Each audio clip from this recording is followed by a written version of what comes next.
হুম, ভাইয়াগুলোর দেখছ এক একজন। আরে ক্লাস হয়ে গেছে। আরে ওরে বাবা, 33 জন ঢুকছে।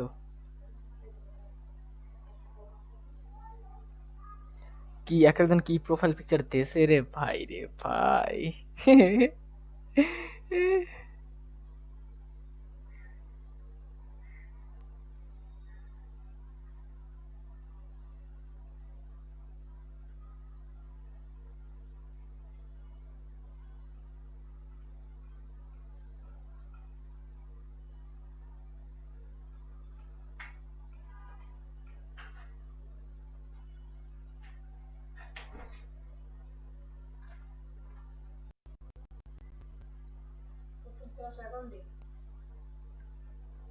অডিও কই?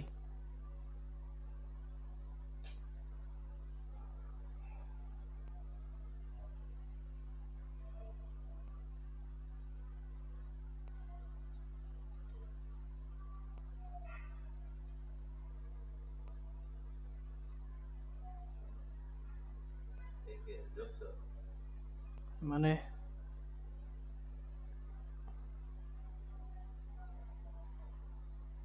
ও, আর না, আর দেখবে না তো। কি রে ভাই, কি করতেছে?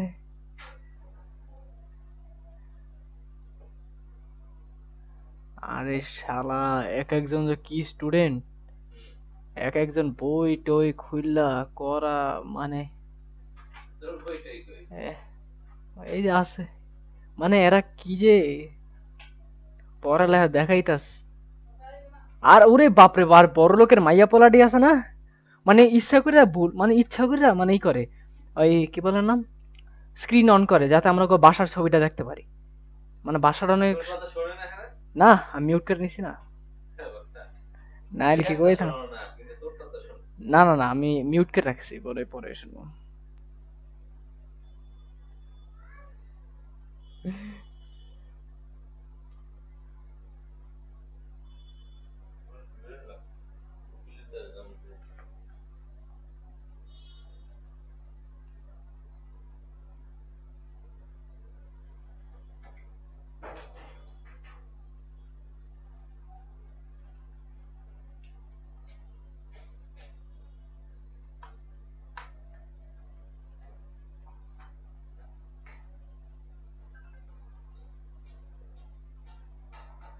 আহ!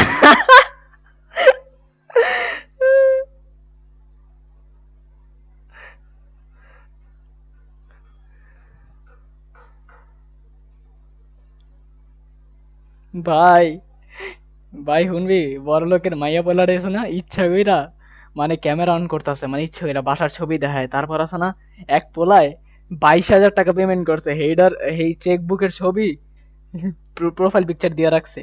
মানে কি যে অবস্থা, মজাই লাগতেছে দেখা এডি। 50 জন হইলে ক্লাস শুরু হয়ে যাবো গা।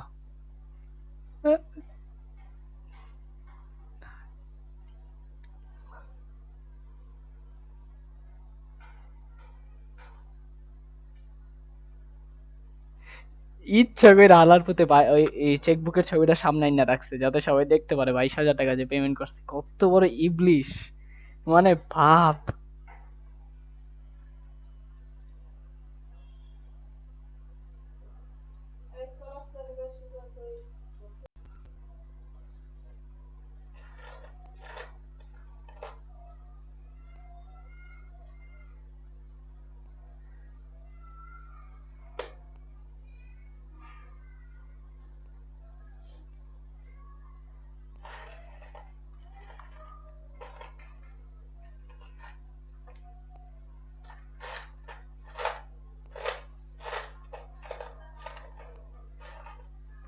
কি যে বলমু, মানে খারাপ, তোমাদের একটা জিত, তোমাকে ছবিগুলো দেখাই, দাঁড়াও দাঁড়াও।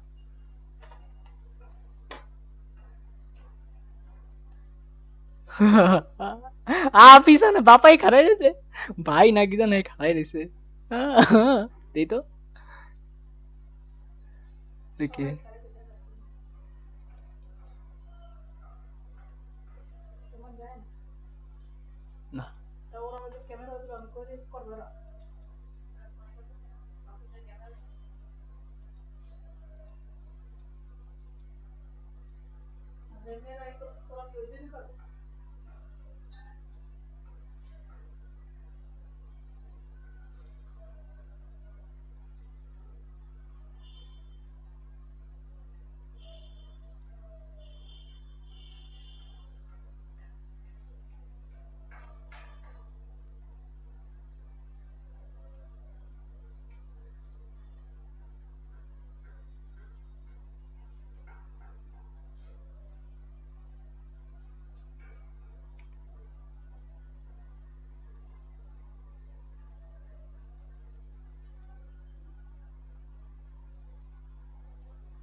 এক একজনের বাপ ভাই 14 গোষ্ঠী এর পিছন খাড়া রইছে।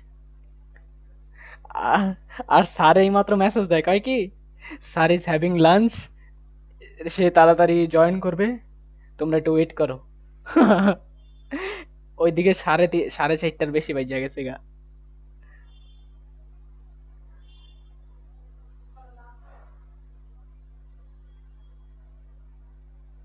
ভাই এক একজনের বাপ ভাই 14 গোষ্ঠী আইয়া পড়ছে। আর মনে কর এই কি কয় স্যারের লাঞ্চে আছে, হেডাও কইতাছে যে স্যারের লাঞ্চে আছে, একটু wait for while.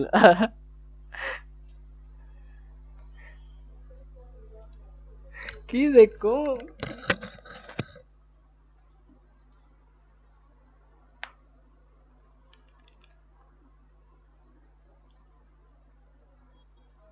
Hello everyone, good noon. Sorry একটু লেট হয়ে গিয়েছে।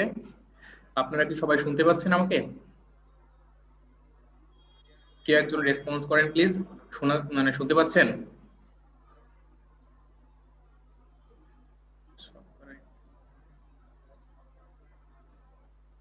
মিউট করা।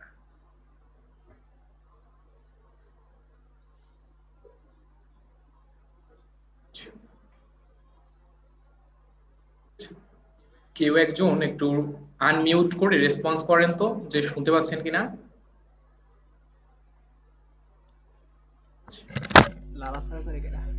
ফরহাদ ইসলাম স্বপন রেইজড ইউর হ্যান্ড। বলো, একটু আনমিউট করে বলো।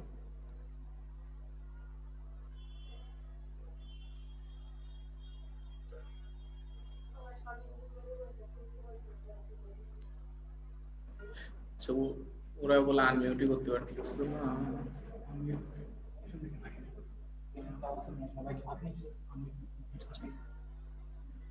আচ্ছা, এখন একটু ট্রাই করো, শুনতে পাচ্ছ?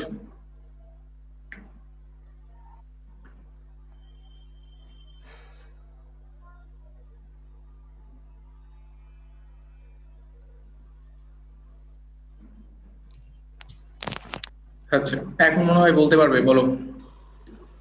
হ্যাঁ, শোনা যাচ্ছে। জি স্যার।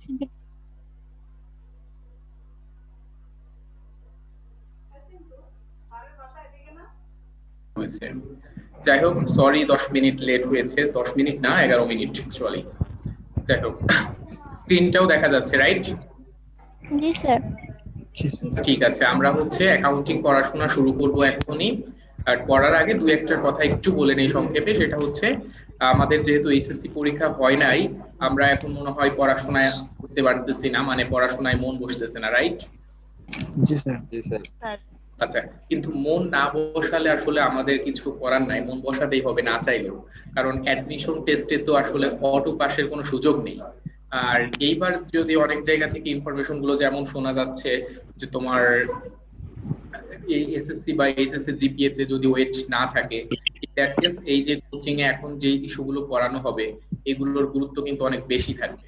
সো এই সময়টা একটু মন চাক বা না চাক বেশি বেশি করে পড়াশোনা করতে হবে। যাই হোক, প্রথমে ইন্ট্রোডিউস করি। আমার নাম হচ্ছে সাব্বির।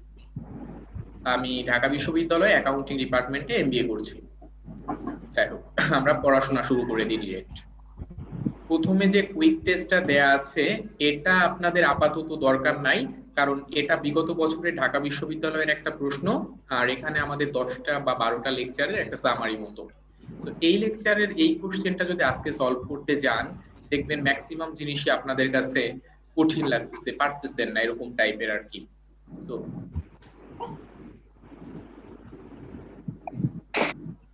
আপনারা কি আমাকে শুনতে পাচ্ছেন না? জি স্যার, শুনতে পাচ্ছি। শোনা যাচ্ছে। আচ্ছা ঠিক আছে, একজন সবাই টেক্সট দিয়েছিল তো এই কারণে আমি রিচেক করলাম, হোয়াটএভার। তো আমাদের এই লেকচারের এই কুইক টেস্টটা আমরা সলভ করব হচ্ছে আজ থেকে 10টা লেকচার যখন কমপ্লিট হয়ে যাবে তখন তখন ইনশাআল্লাহ আমরা পারবো এগুলো। আজকে আমরা নতুন জিনিস করব। প্রথমেই হচ্ছে প্রারম্ভিক আলোচনা, আমরা অ্যাকাউন্টিং পড়া শুরু করব। অ্যাকাউন্টিং এর সংজ্ঞা ফ্রম 9 এর বই। আচ্ছা সবাই একটু মিউট করে রাখো, যখন তোমরা প্রশ্ন করবো বা কিছু বলবো তখন আনমিউট করে অ্যানসার করো। আচ্ছা এখন সবাই একটু মিউট করে রাখো, তা নাহলে সাউন্ড পলিউশন হবে। যাই হোক, প্রথম কথা হচ্ছে আমাদের কারোর কি মনে আছে 9-10 এর বইয়ের অ্যাকাউন্টিং এর সংজ্ঞাটা কি ছিল? ওই জায়গা থেকে আমরা শুরু করব। 9-10 এর বইয়ের অ্যাকাউন্টিং বা হিসাব বিজ্ঞানের সংজ্ঞা কি দেয়া ছিল, কারো মনে আছে?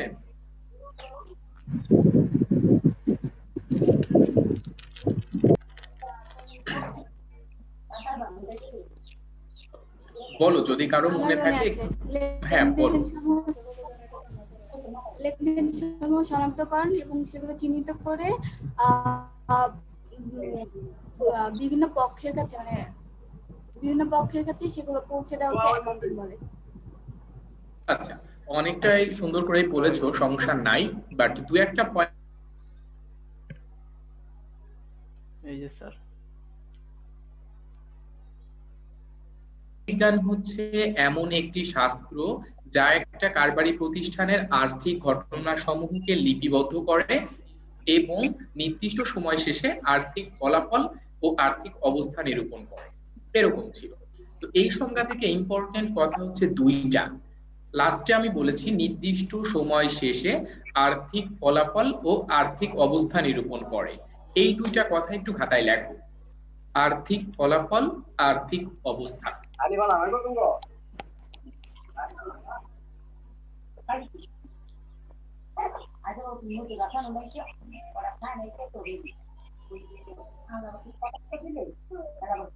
আর্থিক ফলাফল, আর্থিক অবস্থা, এই দুইটা কথা যদি লেখা হয় দেন তোমরা বলবে আর্থিক ফলাফল মানে কি।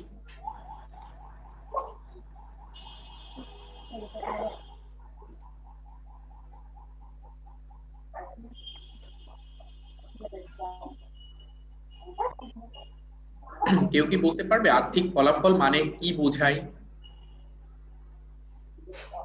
ব্যবসার অর্থের অবস্থা মানে হচ্ছে যে মোট নগদ অর্থের পরিমাণটা।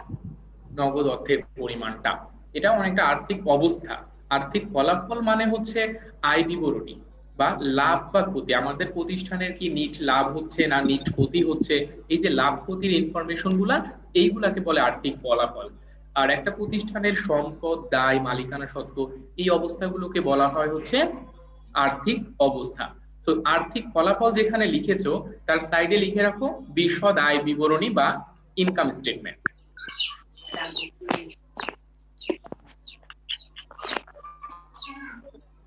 বিশদ আয় বিবরণী বা ইনকাম স্টেটমেন্ট।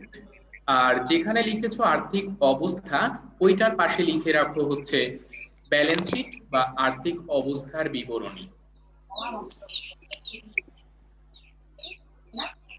তার মানে আর্থিক ফলাফল বলতে বোঝাচ্ছে একটা প্রতিষ্ঠানের আয় বা ক্ষতির কি অবস্থা, ইনকাম স্টেটমেন্টের ইস্যুটা। আর আর্থিক অবস্থা মানে হচ্ছে একটা প্রতিষ্ঠানের ব্যালেন্স শিটের অবস্থা। ক্লিয়ার? এখন আমরা যদি ইন্টারমিডিয়েটের অ্যাকাউন্টিং সংজ্ঞাটা নিয়ে একটু আগাই, ওই প্রধান চেঞ্জটা কোথায় আসছে? ইন্টারমিডিয়েটে এসে হিসাব বিজ্ঞানের সংজ্ঞার প্রধান চেঞ্জটা আসছে এখানে। আমরা হিসাব বিজ্ঞানকে আর কোনো শাস্ত্র বলি না, কারণ শাস্ত্র বলতে নরমালি আমরা কি বুঝি, সুনির্দিষ্ট একটা বা দুইটা বই। বাট হিসাব বিজ্ঞান কি কোনো নির্দিষ্ট একটা বই? হিসাব বিজ্ঞান কোনো একটা বই না, বরং হিসাব বিজ্ঞান হচ্ছে একটা সার্টেন সিস্টেম বা প্রক্রিয়া। ইভেন তোমরা যখন ঢাকা বিশ্ববিদ্যালয়ে ভর্তি হবে, যদি অ্যাকাউন্টিং ডিপার্টমেন্টে ভর্তি হও, সেখানে দেখবে শুধু অ্যাকাউন্টিং নামে কোনো ডিপার্টমেন্ট নেই। আমরা যে অ্যাকাউন্টিং ডিপার্টমেন্টে পড়ি এইটার পুরা বা ফর্মাল নাম হচ্ছে accounting and information systems. That's mean হিসাব বিজ্ঞান ও তথ্য ব্যবস্থা। তার মানে হিসাব বিজ্ঞানকে আমরা বর্তমানে একটা সিস্টেম বলতে চাই। আর কোনো একটা ইস্যুকে সিস্টেম বা প্রক্রিয়া বলতে হলে এর তিনটা মেজর পার্ট থাকতে হয়। তিনটা পার্ট থাকবে, একটা হচ্ছে ইনপুট, আর মাঝখানে কিছু প্রসেসিং, আর একটা হচ্ছে আউটপুট। ইনপুট, প্রসেস, আউটপুট, এই তিনটা মিলিয়ে একটা বিষয়কে আমরা সিস্টেম বলি। তো অ্যাকাউন্টিং কে যেহেতু আমরা একটা ইনফরমেশন সিস্টেম বলছি, তার মানে এইটারও কিছু ইনপুট লাগবে, কিছু আউটপুট লাগবে এবং কিছু প্রসেস থাকবে। সো হিসাব বিজ্ঞানের ইনপুট কি, আই হোপ তোমরা জানো। বলো তো হিসাব বিজ্ঞানের ইনপুট কি? লেনদেন। লেনদেন, ভেরি গুড। হিসাব বিজ্ঞানের ইনপুট হচ্ছে লেনদেন, আর হিসাব বিজ্ঞানের আউটপুট হচ্ছে আর্থিক বিবরণী। ওই যে আমি একটু আগে বললাম না, আর্থিক ফলাফল, আর্থিক অবস্থা, এই জিনিসগুলো হচ্ছে হিসাব বিজ্ঞানের আউটপুট। হিসাব বিজ্ঞানের ইনপুট হচ্ছে লেনদেন, আর আউটপুট হচ্ছে আর্থিক ফলাফল, আর্থিক অবস্থা। যেখানে আর্থিক ফলাফল মানে আয় বিবরণী, আর্থিক অবস্থা মানে ব্যালেন্স শিট। এখন আমরা মাঝখানের জিনিসটা নিয়ে একটু দেখবো যে হিসাব বিজ্ঞানের প্রসেস তাহলে কি। হিসাব বিজ্ঞানের প্রসেসটা শুরু হয় হচ্ছে লেনদেন চিহ্নিতকরণ বা শনাক্তকরণ দিয়ে। হিসাব বিজ্ঞান প্রক্রিয়ার প্রথম ধাপটাই হচ্ছে লেনদেন চিহ্নিতকরণ বা শনাক্তকরণ, যে কোনটা লেনদেন কোনটা লেনদেন না, এই জিনিসটা আমরা ফার্স্টে আইডেন্টিফাই করব। দেন এইগুলাকে আমরা লিপিবদ্ধ করব। যখন আমাদের লেনদেনগুলো আইডেন্টিফাই করা হয়ে যাবে, তখন আমরা কি করব, লেনদেনগুলো লিপিবদ্ধ করব। আর লেনদেন লিপিবদ্ধ করতে এসে আমরা প্রথমেই দেখতে পাই লেনদেন বিশ্লেষণ। লেনদেনকে আমরা তিনটি উপায়ে বিশ্লেষণ করতে পারি। লেনদেনকে কয়টা উপায়ে বিশ্লেষণ করা যায়? তিনটা। একটাকে বলে মৌলিক বিশ্লেষণ, একটাকে বলা হয় সমীকরণ বিশ্লেষণ, আর একটাকে বলা হয় ডেবিট ক্রেডিট বিশ্লেষণ। মৌলিক বিশ্লেষণ মানে হচ্ছে, মনে করো আমি বললাম নগদে আসবাবপত্র ক্রয়, এটা করলে আমরা কি পাই, যে এই লেনদেনটার সাথে কি কি হিসাব জড়িত আছে। যেমন এখানে এটার সাথে দুইটা হিসাব আছে, একটা হচ্ছে আসবাবপত্র হিসাব আর একটা হচ্ছে নগদান হিসাব। এই যে দুইটা লেনদেন আইডেন্টিফাই করলাম, এটাকে বলে মৌলিক বিশ্লেষণ। যদি আমরা আসি সমীকরণ বিশ্লেষণে, সমীকরণ বিশ্লেষণ মানে ওই যে এ বৃদ্ধি পাচ্ছে নাকি এ হ্রাস পাচ্ছে, ওই হ্রাস বৃদ্ধি, এই এ সমান এল প্লাস ও এর উপর কি প্রভাব আছে, এটা অ্যানালাইসিস করা হচ্ছে সমীকরণ বিশ্লেষণ। দেন আরেকটা ইস্যু থাকে ডেবিট ক্রেডিট বিশ্লেষণ, কোনটা ডেবিট কোনটা ক্রেডিট এই সব আইডেন্টিফাই করা। দেন যখন এই কাজগুলো আমাদের হয়ে যাবে, তখন এই লেনদেনগুলো আমরা জাবেদাভুক্ত করব, লেনদেনগুলো দিয়ে আমরা জাবেদা বানাবো। দেন জাবেদা করে আমাদের কাজ শেষ করে দেওয়ার কোনো সুযোগ নেই, কারণ আমার সামনে বা তোমার সামনে যদি একটা পৃষ্ঠাভর্তি জাবেদা দেয়া থাকে, মনে করো 100-200 জাবেদা আছে, এরপর তোমাকে যদি বলা হয় বিক্রয় হিসাব কত টাকা, দেনাদার হিসাব কত টাকা, তুমি কিন্তু সুন্দরভাবে এত সহজে বলতে পারবে না, পারলেও অনেক কষ্ট হবে। তো এই কাজটাকে সহজ করার জন্য আমরা জাবেদার ব্যালেন্স গুলাকে খতিয়ানে স্থানান্তর করি, জাবেদার ব্যালেন্স গুলা দিয়ে খতিয়ান প্রস্তুত করি। তার মানে জাবেদা থেকে ব্যালেন্স গুলো খতিয়ানে ট্রান্সফার করা হয়। অ্যাকচুয়ালি এই স্টেজের পরে নতুন করে আর কিছুই করা হয় না, প্রত্যেকটা স্টেজই কাইন্ড অফ ট্রান্সফরমেশন। যেমন জাবেদার ব্যালেন্স দিয়ে আমরা বানাই খতিয়ান, খতিয়ানের ব্যালেন্স দিয়ে আমরা প্রিপেয়ার করি রেও মিল, রেও মিল দিয়ে আমরা প্রস্তুত করি হচ্ছে আর্থিক বিবরণী সমূহ। বাট স্টিল যদি স্পেসিফিক করে প্রশ্ন আসে যে স্থানান্তরকরণ বলতে কি বোঝানো হয়, আমরা অ্যান্সার করব খতিয়ানভুক্তকরণ। স্থানান্তরকরণ বলতে কি বোঝায়? খতিয়ানভুক্তিকরণ।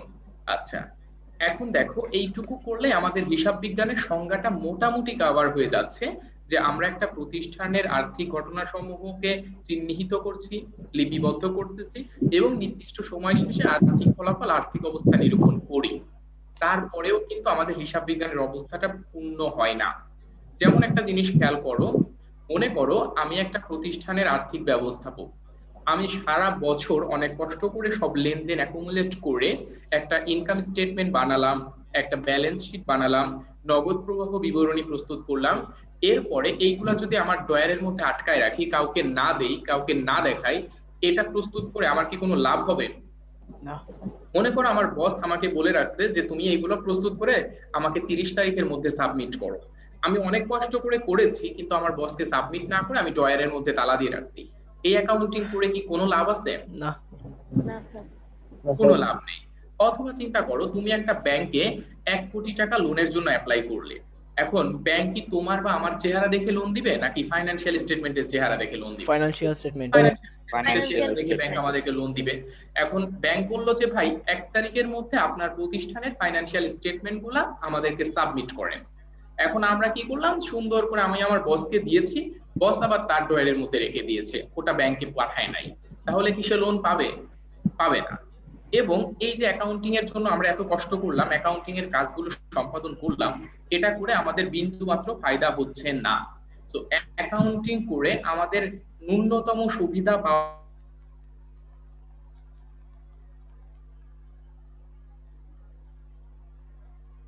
দেখতে পাচ্ছ না আমি যেটা মার্ক করেছি, সংশ্লিষ্ট পক্ষের নিকট তথ্য সরবরাহ করা। দেখো একটু আগ পর্যন্ত যত কাজে আমরা করি, যদি এই কাজটা না করি, হিসাব বিজ্ঞান করে কোনো লাভ আছে? না। না। দ্যাটস ওয়াই এইটাকে বলা হয় হিসাব বিজ্ঞানের মুখ্য উদ্দেশ্য। এই কারণে সংশ্লিষ্ট পক্ষের নিকট তথ্য সরবরাহকে বলা হয় হিসাব বিজ্ঞানের মুখ্য উদ্দেশ্য। এইটা খুবই সহজ প্রশ্ন, কিন্তু বিগত বছরগুলোতে 3-4 বার আসছে, তোমাদের টাইমেও ইনশাআল্লাহ আসতে পারে। তো আমাদেরকে মনে রাখতে হবে যে হিসাব বিজ্ঞানের মুখ্য উদ্দেশ্য হচ্ছে সংশ্লিষ্ট পক্ষের নিকট তথ্য সরবরাহ করা। জিনিসটা আপনাদের মুখস্থ করা লাগবে না, কারণ এই গল্পটা মনে থাকলেই হবে যে ড্রয়ারের মধ্যে রেখে দিলে কোনো লাভ হয় না, তথ্যগুলো সরবরাহ করতে হবে। তো হিসাব বিজ্ঞানের মুখ্য উদ্দেশ্য হচ্ছে সংশ্লিষ্ট পক্ষের নিকট তথ্য সরবরাহ করণ। আর উপরের দুইটাকে বলা হয় গৌণ উদ্দেশ্য। এটা পরীক্ষায় আসবে না কখনো, যে উপরের দুইটাকে বলে গৌণ উদ্দেশ্য আর নিচেরটাকে বলা হয় মুখ্য উদ্দেশ্য। ঠিক আছে? ওকে। এরপরে আমাদের একটা কনফিউশনের জায়গা আছে যে হিসাব বিজ্ঞান এবং হিসাব রক্ষণ এই দুইটা কি সেম? এই দুইটা আদেও সেম না। কারণ হচ্ছে হিসাব বিজ্ঞান বলতে বোঝানো হয়, একটু আগে যে বলেছিলাম লেনদেন শনাক্তকরণ, এখান থেকে শুরু করে লেনদেন লিপিবদ্ধকরণ, দেন হিসাব রক্ষণ,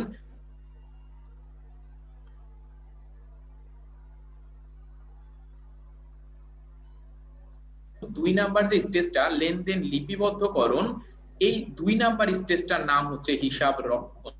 তাহলে তোমরাই বলো হিসাব বিজ্ঞান এবং হিসাব রক্ষণ কোনোদিনও কি সেম হতে পারবে? No sir. নো, এই দুইটা আলাদা। সেম জিনিস না। ওকে, আমরা মনে হয় সংজ্ঞাটা মোটামুটি বুঝতে পেরেছি। এরপরে দেয়া আছে হিসাব বিজ্ঞানের জনক, এগুলো আমরা জানি। এরপর দুতরফা দাখিলা পদ্ধতি। দুতরফা দাখিলা পদ্ধতি নিয়ে একটা কথা মাথায় রাখো, এটা হচ্ছে একটা লিপিবদ্ধকরণ পদ্ধতি।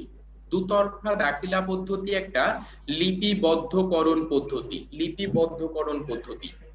এরপরে নিচে দেয়া আছে এক নজরে হিসাব বিজ্ঞান। এখানে লাস্টের দুইটা টার্ম শুধু আমি একটু বলবো। এখানে দেখো স্টক হোল্ডার আর এই পাশে আছে স্টেক হোল্ডার। দুইটার পার্থক্য কি? স্টক হোল্ডার মানে হচ্ছে কোম্পানির শেয়ার মালিক। আমি যদি কোনো কোম্পানি থেকে শেয়ার ক্রয় করি তখন আমি হব ওই কোম্পানির একজন share holder. But stake holder হতে হলে আমাদের কোম্পানির যে শেয়ার কিনতেই হবে এমন কোনো বাধ্যবাধকতা নেই। আমি, তুমি বা বিশ্ববিদ্যালয়ের টিচারগণও একটা কোম্পানির স্টেক হোল্ডার হতে পারে। যারা যে কোনো ভাবে কোম্পানির আর্থিক প্রতিবেদন বা তথ্যগুলো ব্যবহার করে এদেরকেই আমরা বলি স্টেক হোল্ডার। মানে স্টেক হোল্ডারের সাথে শেয়ার কেনা বেচার সম্পর্ক নাই। আর স্টক হোল্ডার হতে হলে কোম্পানির শেয়ার কিনতে হয়। That's it. আচ্ছা, সংজ্ঞা থেকে আমরা যদি সাম আপ করি, সংজ্ঞার মধ্যে আমরা 2-3টা জিনিস শিখেছি। হিসাব বিজ্ঞানের ইনপুট হচ্ছে লেনদেন, আউটপুট হচ্ছে আর্থিক ফলাফল, আর্থিক অবস্থা। আর্থিক ফলাফল মানে আয় বিবরণী, আর্থিক অবস্থা মানে ব্যালেন্স শিট।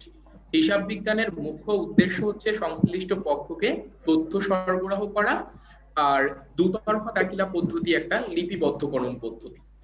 এতটুকু নলেজ মাথায় রেখে আমরা ঢাকা বিশ্ববিদ্যালয়ের বিগত বছরের প্রশ্ন দেখব, যে হিসাব বিজ্ঞানের সংজ্ঞা থেকে বিগত বছরে ঢাকা বিশ্ববিদ্যালয়ে কি প্রশ্ন আসছে, দেখি আমরা পারি কিনা। সবাই একটু 1 নাম্বার প্রশ্নটা দেখো তো। আধুনিক বিশ্বে হিসাব বিজ্ঞানের প্রধান উদ্দেশ্য হলো, অ্যানসার কোনটা হবে বলো? বি। সংশ্লিষ্ট পক্ষগুলোকে প্রয়োজনীয় তথ্য সরবরাহ। সংশ্লিষ্ট পক্ষগুলিকে প্রয়োজনীয় তথ্য সরবরাহ করা, রাইট অ্যানসার, এটাই রাইট। 2 নাম্বারটা দেখো তো কি হবে অ্যানসার?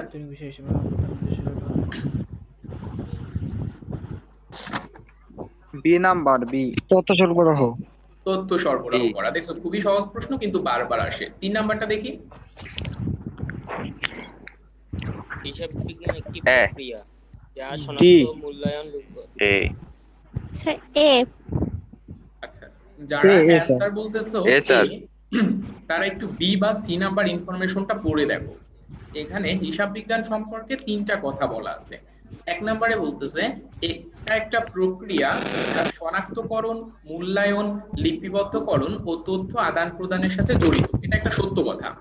দুই নম্বরে বলতেছে একটি ব্যবসা প্রতিষ্ঠানের আর্থিক তথ্যের সাথে সম্পর্কিত। এটাও সত্য কথা না? হুম। আমরা জি, স্যার। জানি কোনো একটা ইস্যু আমাদের আর্থিকভাবে প্রভাবিত না করে আমরা তো ওটাকে অ্যাকাউন্টিং এ কনসিডার করি না। তার মানে এটা সত্য কথা যে হিসাব বিজ্ঞান ব্যবসা প্রতিষ্ঠানের আর্থিক তথ্যের সাথে সম্পর্কিত। আর ৩ নাম্বার পয়েন্টে বলা আছে আর্থিক সিদ্ধান্ত গ্রহণের জন্য তথ্য সরবরাহ করে। এটাও সত্য কথা। তাহলে আমরা বলতে পারি অ্যানসার হচ্ছে উপরের সবগুলো। ডি। অ্যানসার উপরের সবগুলো। সবগুলো। আচ্ছা, ৪ নাম্বারটা দেখি তো সবাই। The accounting process does not include লেনদেন বিশ্লেষণ। থাকে না। দেখো আমি তোমাকে যখন একটু আগে প্রক্রিয়াটা দেখিয়েছি তখন লেনদেন বিশ্লেষণও দেখাচ্ছি না? ই অ্যান্সার। এই নাম্বারটা, কারণ কি হিসাব বিজ্ঞান প্রক্রিয়ায় অন্তর্ভুক্ত থাকে না কোনটা। এইখানে যে অপশনগুলো বলা আছে এগুলো সবই কিন্তু থাকে। আমাদের পরিচিত জিনিস। হিসাব বিজ্ঞান প্রক্রিয়ার মধ্যে প্রথমেই ছিল না লেনদেন চিহ্নিতকরণ, একদম ১ নম্বরেই শনাক্তকরণ বা চিহ্নিতকরণ। তার মানে এটা হিসাব বিজ্ঞান প্রক্রিয়ার মধ্যে থাকে। হবে।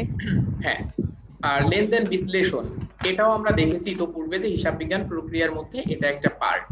তারপরে আছে লেনদেন লিপিবদ্ধকরণ, এটা তো অবশ্যই একটা পার্ট। তারপরে বলতেছে লেনদেন সম্পর্কিত তথ্য সরবরাহ করা, এটা তো অবশ্যই একটা হিসাব বিজ্ঞানের প্রক্রিয়ার প্রসেস আর কি।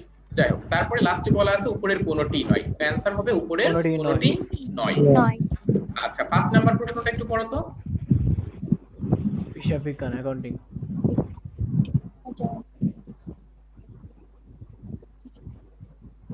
D sir. হ্যাঁ, ৫ নাম্বার প্রশ্নটা আগের প্রশ্নটার মতোই, যে হিসাব বিজ্ঞান সম্পর্কে ৩টা তথ্য দেয়া আছে এবং ৩টা তথ্যই সঠিক। তার মানে আমরা বলতে পারি উপরে সবগুলি সঠিক। সঠিক। সঠিক। ৬ নাম্বারটা দেখি তো একটু। নিচের কোনটি হিসাব চক্রে ধাপ নয়? নির্বাচন এ। সি। আচ্ছা, ৬ নাম্বারের অ্যানসারটা হবে C, যাচাইকরণ। আর এটার অ্যানসার জি, স্যার। এ নাম্বারটা হবে না, কারণ দেখো তুমি একটু ইংরেজিটা খেয়াল করো। যারা নির্বাচন নিয়ে একটু কনফিউজড, ইংরেজিটা খেয়াল করো। দেখো এখানে বলা আছে আইডেন্টিফিকেশন। আইডেন্টিফিকেশনের বাংলা কি? শনাক্তকরণ। আইডেন্টিফিকেশনের বাংলা হচ্ছে শনাক্তকরণ। আর আমরা জানি যে শনাক্তকরণ হিসাব বিজ্ঞানের একটা প্রসেসের একটা ধাপ বা একটা প্রক্রিয়ার মধ্যে পড়ে। বাট যাচাইকরণ কি ইতোপূর্বে কখনো দেখা হয়েছে প্রক্রিয়ার মধ্যে?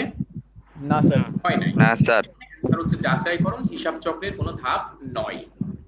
৭ নাম্বারটা দেখো তো অ্যানসার কি হবে? কোনটি হিসাব বিজ্ঞানের উদ্দেশ্য? ই। ই। আচ্ছা, ৮ নাম্বার।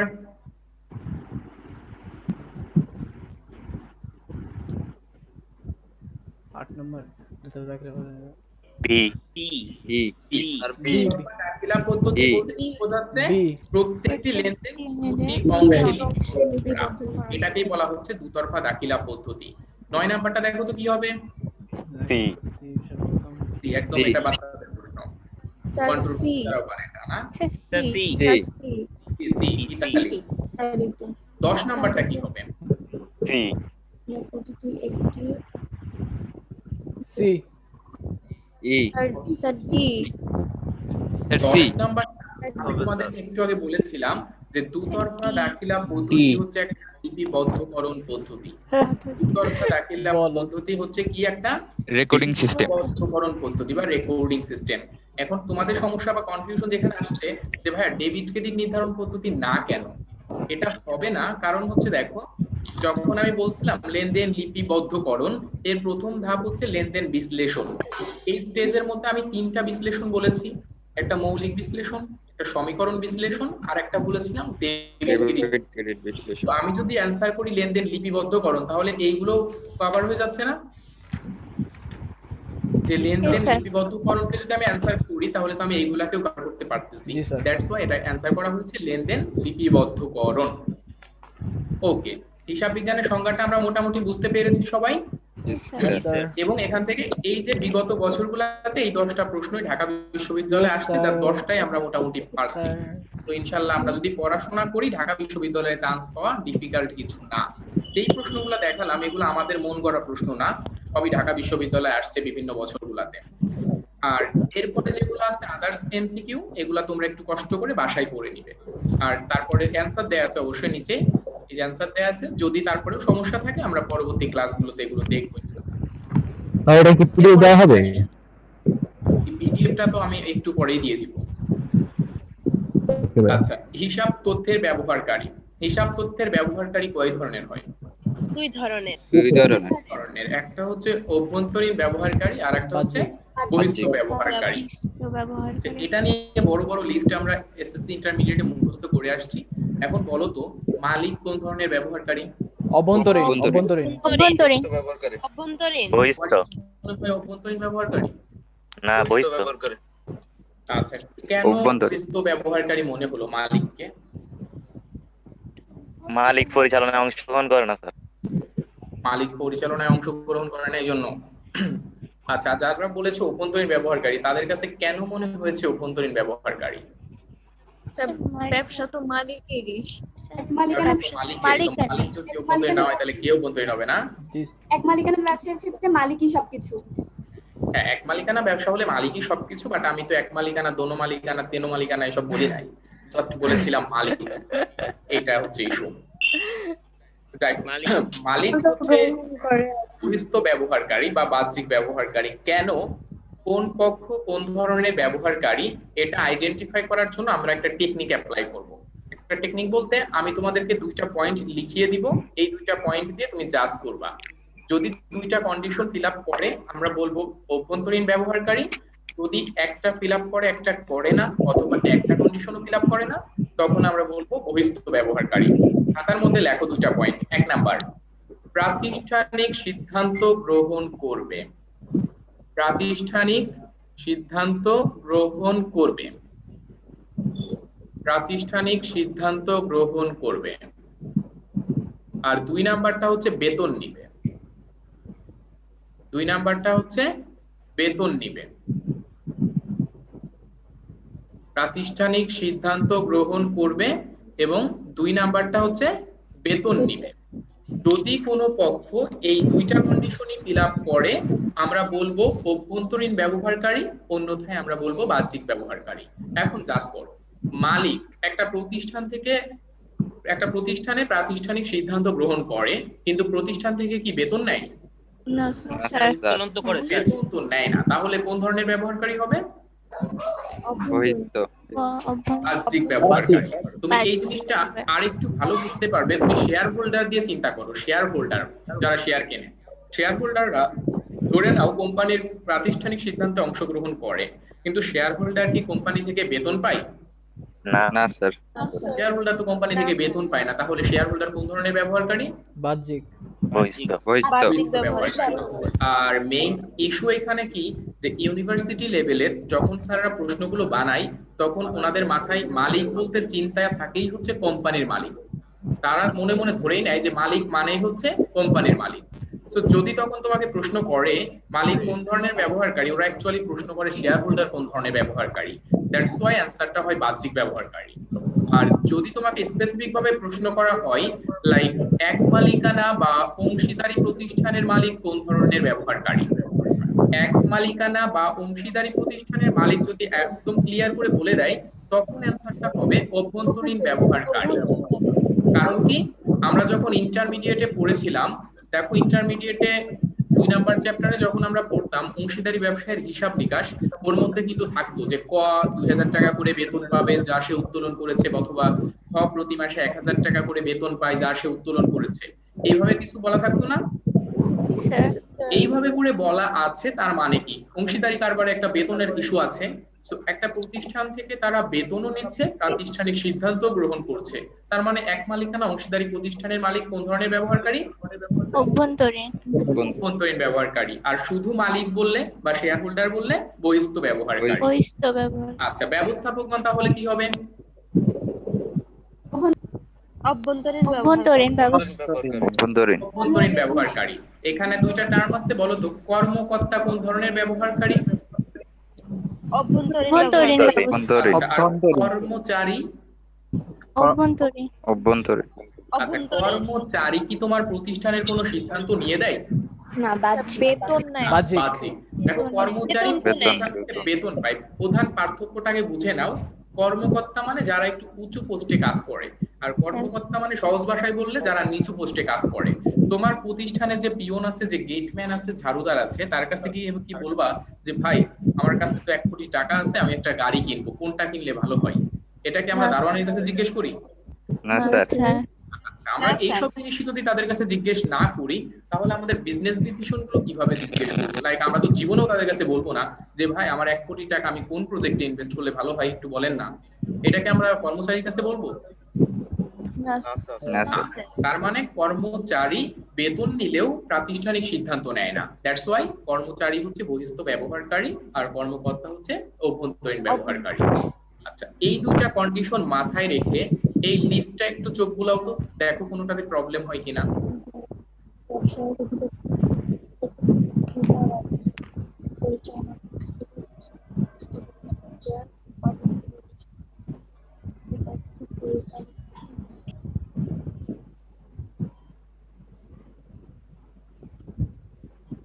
আচ্ছা, অর্থনৈতিক পরিকল্পনাকারীগণ বলতে কাদেরকে বোঝানো হচ্ছে? দেশের মন্ত্রী মিনিস্টাররা আছে না, তাদেরকে। আহমা মুস্তফা কামাল কি মন্ত্রী? স্যার এটা তো বুঝলাম না। অনুসন্ধানকারীগণ বা গবেষকগণ এরা কারা? কোনটা বুঝতে পারো নাই? মানব সম্পদ ব্যবস্থাপনা। আচ্ছা, মানব সম্পদ ব্যবস্থাপনা হচ্ছে একটা প্রতিষ্ঠানের এইচআর ডিপার্টমেন্ট। ধরো বড় বড় প্রতিষ্ঠানে আলাদা একটা ডিপার্টমেন্টই থাকে যে কোন কর্মীকে নিবে। ধরো একটা লোক দরকার, তখন ইন্টারভিউ নেওয়ার মাধ্যমে ওরা সিলেক্ট করে যে কাকে অর্গানাইজেশনে জয়েন দিবে, কাকে দিবে না, কার পারফরমেন্স ভালো, কাকে হচ্ছে প্রমোশন দিবে, কে বদমাইশ, কাকে ডিমোশন দিবে, কার স্যালারি বাড়বে, কার কমবে। এই সব ডিসিশন গুলো নেয় হচ্ছে এইচআরএম বা হিউম্যান রিসোর্স ম্যানেজমেন্ট। তো এরা প্রতিষ্ঠানে চাকরি করে, আবার বেতনও দিচ্ছে, সিদ্ধান্ত দিচ্ছে। ট্রেজাররা? ট্রেজারারটা আপাতত বোঝার সুবিধার্থে ট্রেজারারের ওইখানে একটা অবলিক সাইন দিয়ে লিখে রাখো সিএফও। মানে ওইখানে তো অবলিক সাইন দেওয়ার সুযোগ নাই, এমনিতে খাতায় লিখে রাখো যে ট্রেজারার মানে হচ্ছে সিএফও। ট্রেজারার মানে হচ্ছে CFO, chief financial officer. Chief financial officer মানে একটা প্রতিষ্ঠানের প্রধান আর্থিক কর্মকর্তা। একটা প্রতিষ্ঠানের যদি প্রধান আর্থিক কর্মকর্তা হয় ট্রেজারার, তাহলে সে তো অবশ্যই অভ্যন্তরীণ ব্যবহারকারী হবে। অনুসন্ধানকারীগণ বা গবেষকগণ এরা কারা? অনুসন্ধানকারীগণ বা গবেষকগণ এটা যে কেউ হতে পারে, তুমিও হতে পারো। ধরো তুমি কি করবা যে বাংলাদেশের ইন্ডাস্ট্রি সম্পর্কে একটা গবেষণা করতে চাও, যে বাংলাদেশের সিমেন্ট ইন্ডাস্ট্রি আগে কেমন ছিল, এখন কেমন আছে, বা যে কোনো একটা ইন্ডাস্ট্রি এখন কি অবস্থা। তখন তুমি কোম্পানির ফাইনান্সিয়াল স্টেটমেন্ট গুলো অ্যানালাইসিস করবা। তার মানে তুমি ওদের ইনফরমেশন ব্যবহার করছো, কিন্তু ওদের কাছ থেকে কি তুমি বেতন পাচ্ছ? না। স্যার নিরীক্ষক? হ্যাঁ, নিরীক্ষক হচ্ছে যখন তুমি ক্লাস 9 এ ভর্তি হয়েছিলে কমার্সে বা বিজনেস স্টাডিজ গ্রুপে এসেছিলা, তারপরে তোমার মনে একটা স্বপ্ন কি দিয়েছিল যে তুমি ভবিষ্যতে চার্টার্ড অ্যাকাউন্টেন্ট হতে চাও, এখনো আছে ওগুলি, যে আমরা সিএ করতে চাই বা চার্টার্ড অ্যাকাউন্টেন্ট হতে চাই। তো চার্টার্ড অ্যাকাউন্টেন্ট হলে কি হয়, চার্টার্ড অ্যাকাউন্টেন্ট হওয়ার পরে আমরা হই হচ্ছে নিরীক্ষক।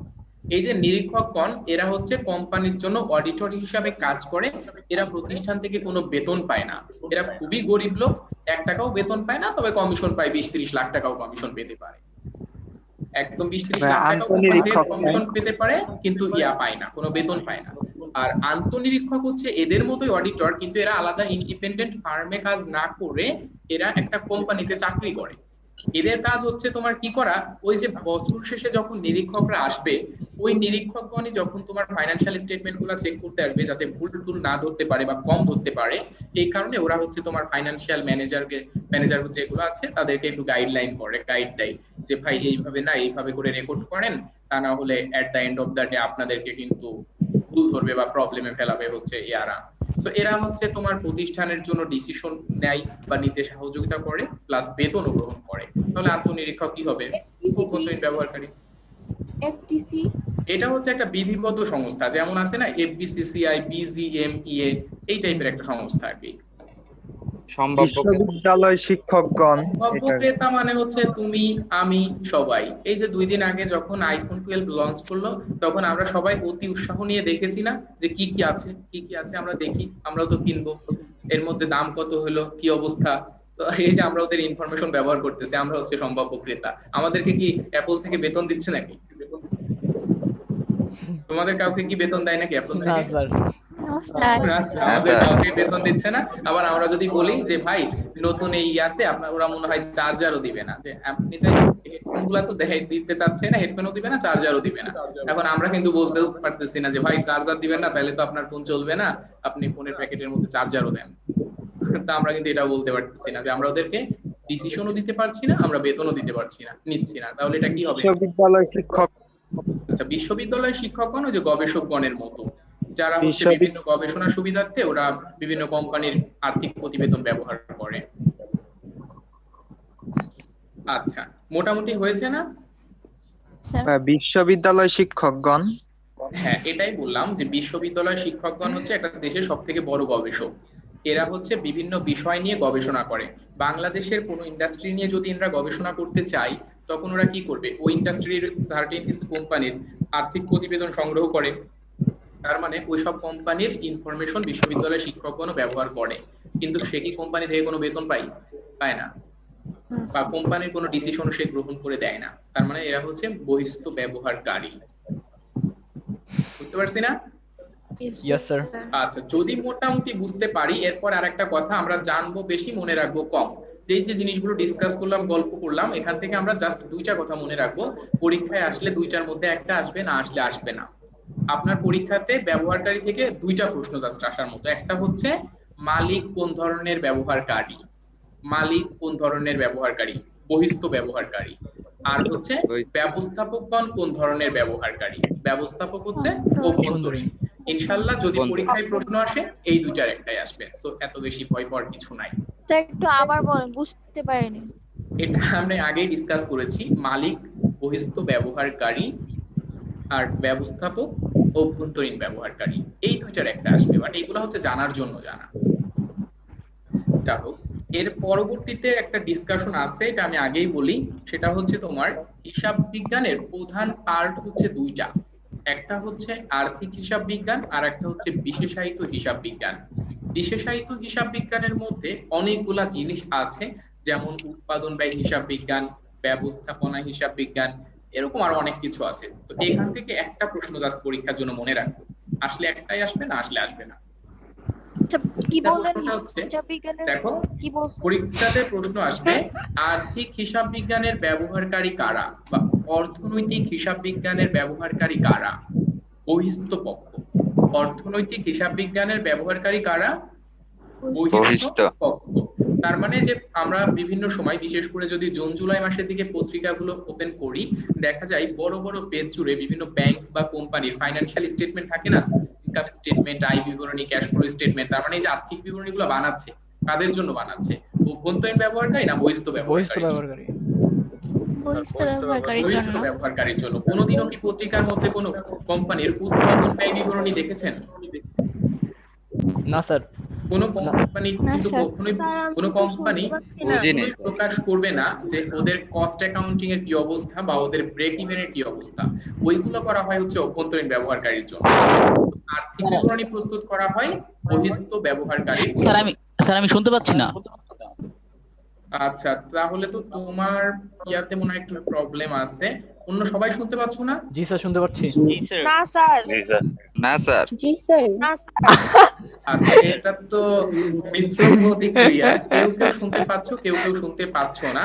তার মানে হচ্ছে কারো কারো ইন্টারনেট কানেকশনে মনে হয় একটু প্রবলেম হতে পারে, আর কারোর স্মুথ আছে, এই কারণে শুনতে পাচ্ছ। যেহেতু কেউ কেউ শুনতে পাচ্ছে, তার মানে তো আমার এই দিক থেকে প্রবলেম হওয়ার কথা না। ভাইয়া আমার কিছু লেকচার মিস হয়েছে, তো সেক্ষেত্রে আমি কি করতে পারি? লেকচার তো আজকে গতকাল আমিও। আচ্ছা, লেকচার মিস হয়েছে মানে কি তোমরা পরে অ্যাটেন্ড করেছো নাকি দু একটা লেকচার মিস হয়ে গেছে? স্যার এটা আজকে আমার ফার্স্ট ইন্টারনেট কানেকশন স্লো, একটু মিস হয়ে গেছে ভাইয়া, ইন্টারনেটের জন্য। এইগুলা তো আমাদের জন্য হচ্ছে ড্রব্যাকস বা হচ্ছে চ্যালেঞ্জ, এগুলো আমাদের অ্যাডজাস্ট করতে হবে। আর আজকে থেকে তো শুরু হচ্ছে, সমস্যা নাই। এই যে লেকচার শিটটা তোমরা যারা মিস করেছো একটু একটু, তারা পড়বা আজকে সুন্দর করে বাসায়, আর আমি লাস্টে অবশ্য সামারি করে দিব। আমি যখন সামারি মতো পড়িয়ে দিব তখন আবার একটু রিভাইজ হয়ে যাবে। আর এছাড়া তোমরা পুরো লেকচারটা পড়বা, যদি কোনো সমস্যা হয় পরবর্তী ক্লাসগুলোতে আবার এটা নিয়ে ডিসকাস করা হবে, সলভ ক্লাস থাকবে। তো সমস্যা হবে না ইনশাআল্লাহ। ভাইয়া শীটটা পাবো কিভাবে? শীটটা আমরা আজকে সন্ধ্যার মধ্যেই গ্রুপে বা ফেসবুক পেজে মেসেঞ্জার গ্রুপে যেখানে যেখানে তোমরা আমাদের সাথে কানেক্টেড আছো সবগুলো প্ল্যাটফর্মে আপলোড করে দিই। ভাইয়া আমাদের এই ব্যাচের অ্যাকাউন্টিং আপনি নেবেন?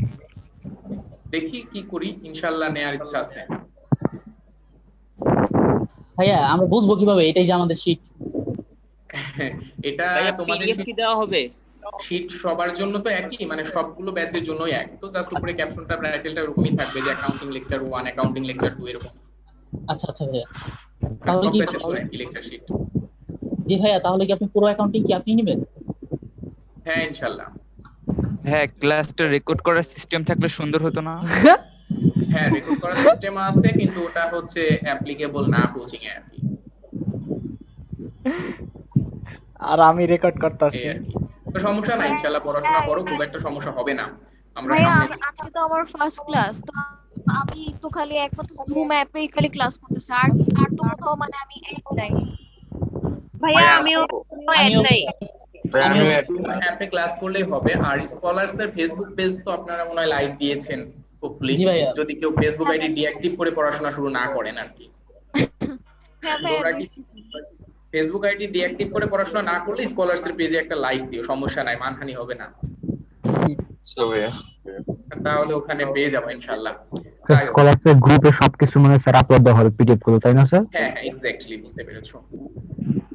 যাই হোক, আমরা ব্যবহারকারীটা পড়লাম, ব্যবহারকারী পড়ে ব্যবহারকারী সম্পর্কিত ঢাকা বিশ্ববিদ্যালয়ের কয়েকটা প্রশ্ন একটু দেখি। দেখো তো 1 নাম্বার প্রশ্নটা পারা যায় কিনা। আর্থিক বিবরণী প্রস্তুত করা হয় মূলত এটার অ্যানসার এ অভ্যন্তরীণ এ এ এ হবে Yes, স্যার। sir. এ এ হবে হবে স্যার। স্যার। এ হবে নাকি বি হবে? এই হবে sir. B sir B. B হবে, কারণ দেখো, এক্সটার্নাল ইউজার্স। হ্যাঁ আর্থিক বিবরণী প্রস্তুত করা হয় মূলত, আর্থিক বিবরণী মানে হচ্ছে বিশদ আয় বিবরণী, আর্থিক অবস্থার বিবরণী, জি ভাইয়া, বি হবে। তারপর যে ইনফরমেশন গুলো আছে এগুলো আমরা সবাই দেখতে পাই না একটা কোম্পানির। হ্যাঁ স্যার। জি ভাইয়া, আমরা সবাই কি অভ্যন্তরীণ না বহিস্থ? বহিস্থ। আমরা যদি বহিস্থ হই তাহলে এটা কোন ধরনের ব্যবহারকারীর জন্য হবে অ্যানসার? ব্যবহারকারীর জন্য। আর অভ্যন্তরীণেরটা আমি বলেছিলাম হচ্ছে উৎপাদন ব্যয় বিবরণী। আমরা ইন্টারমিডিয়েটে 7 নাম্বার চ্যাপ্টার পড়েছিলাম না, উৎপাদন ব্যয় বিবরণী, জি ভাইয়া, ওইটা হচ্ছে অভ্যন্তরীণ ব্যবহারকারী। আর আর্থিক অবস্থার বিবরণী বা আর্থিক বিবরণী যেটা, এটা হচ্ছে বহিস্থ। ক্লিয়ার? হুম জি ভাইয়া। Yes, জি sir. স্যার। জি। 2 নাম্বারটা দেখো তো কি হবে। হিসাব বিজ্ঞানে ব্যবহারকারীর নিচে ডি। 2 নাম্বারটাতে আছে হিসাব তথ্যের ব্যবহারকারী সম্পর্কে নিচের কোন তথ্যটি সঠিক? যৌথ মূলধনী কারবারের মালিকগণ অভ্যন্তরীণ ব্যবহারকারী। এটা তো মিথ্যা কথা, কারণ যৌথ মূলধনী কারবারের মালিক মানে শেয়ার হোল্ডার, ওরা বাহ্যিক ব্যবহারকারী। তারপর আছে নিরীক্ষকগণ অভ্যন্তরীণ ব্যবহারকারী, এটাও মিথ্যা কথা। পাওনাদারগণ অভ্যন্তরীণ ব্যবহারকারী, এটাও। 2 নম্বরে আছে ব্যবস্থাপক অভ্যন্তরীণ ব্যবহারকারী, এটা সত্য কথা। As well কি as নাম্বার হবে? ই নাম্বারটা পড়ো তো। ইংল্যান্ড ই বিধিবদ্ধ সংস্থা সমূহ বাহ্যিক ব্যবহারকারী, এটাও কিন্তু সত্য কথা। এখন কথা হচ্ছে বিধিবদ্ধ সংস্থা মানে কি? বিধিবদ্ধ সংস্থা মানে দেখো, বাংলাদেশের কোম্পানিগুলোকে রেগুলেট করার জন্য একটা প্রতিষ্ঠান বা বডি আছে, Bangladesh stock exchange commission, BSEC.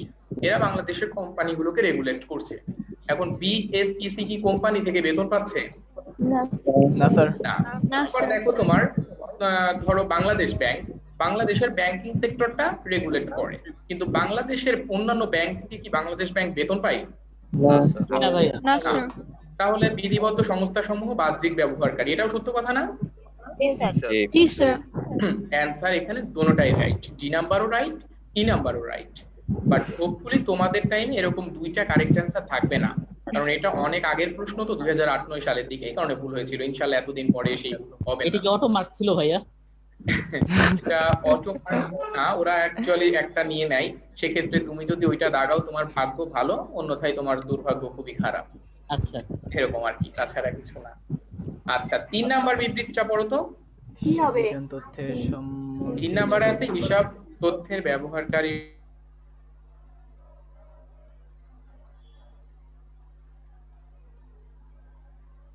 অভ্যন্তরীণ ব্যবহারকারী। আমরা একটু আগেই ডিসকাস করেছি, কর্মচারী হচ্ছে বহিস্থ ব্যবহারকারী। বহিস্থ ব্যবহারকারী। হ্যাঁ।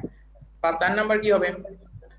প্রিয় বন্ধুরা, সি সি এই ব্যবস্থাপনা আচ্ছা, ভেরি গুড, হয়েছে তোমাদের, রাইট হয়েছে। ঢাকা বিশ্ববিদ্যালয়ের এমসিকিউ গুলা দেখেছো না, সুন্দর সহজ না? ইয়েস আচ্ছা, আমাদের দুইটা পার্ট মোটামুটি পড়া হয়েছে, আমরা এখন একটু রেস্ট নেই, একটু গল্প করি আর কি। গল্প বলতে এই যে তোমাদের যে লেকচার গুলো পড়ানো হচ্ছে এগুলো সুন্দর করে বাসায় পড়ে ফেলবা, যেই দিনের লেকচার ওই দিনই পড়বা। একটা টেকনিক হচ্ছে কেমন, ধরো আজকে তোমাকে আমি একটা কন্টেন্ট পড়িয়ে দিচ্ছি, আজকে তোমার কাছে যতটা সহজ লাগবে 10 দিন পরে কিন্তু অতটা সহজ লাগবে না, বা নাও লাগতে পারে। তো আজকে যে জিনিসটা পড়ানো হবে চেষ্টা করবে আজকেরটা আজকেই পড়ার। আর এই 2 মাস যদি একটু কষ্ট করে পড়তে পারো তাহলে চলে যাবা ঢাকা বিশ্ববিদ্যালয়ে। মনে করো এখন তোমরা চলে আসছো ফার্মগেট, ঢাকা বিশ্ববিদ্যালয়ের কাছে চলে আসছো না? আগে যারা বিভিন্ন কলেজে পড়তাম, এখন আবার যদি কেউ সিটি কলেজে থাকো তাহলে বলবা আগে তো বেশি কাছে ছিলাম, এখন আবার দূরে চলে গেলাম।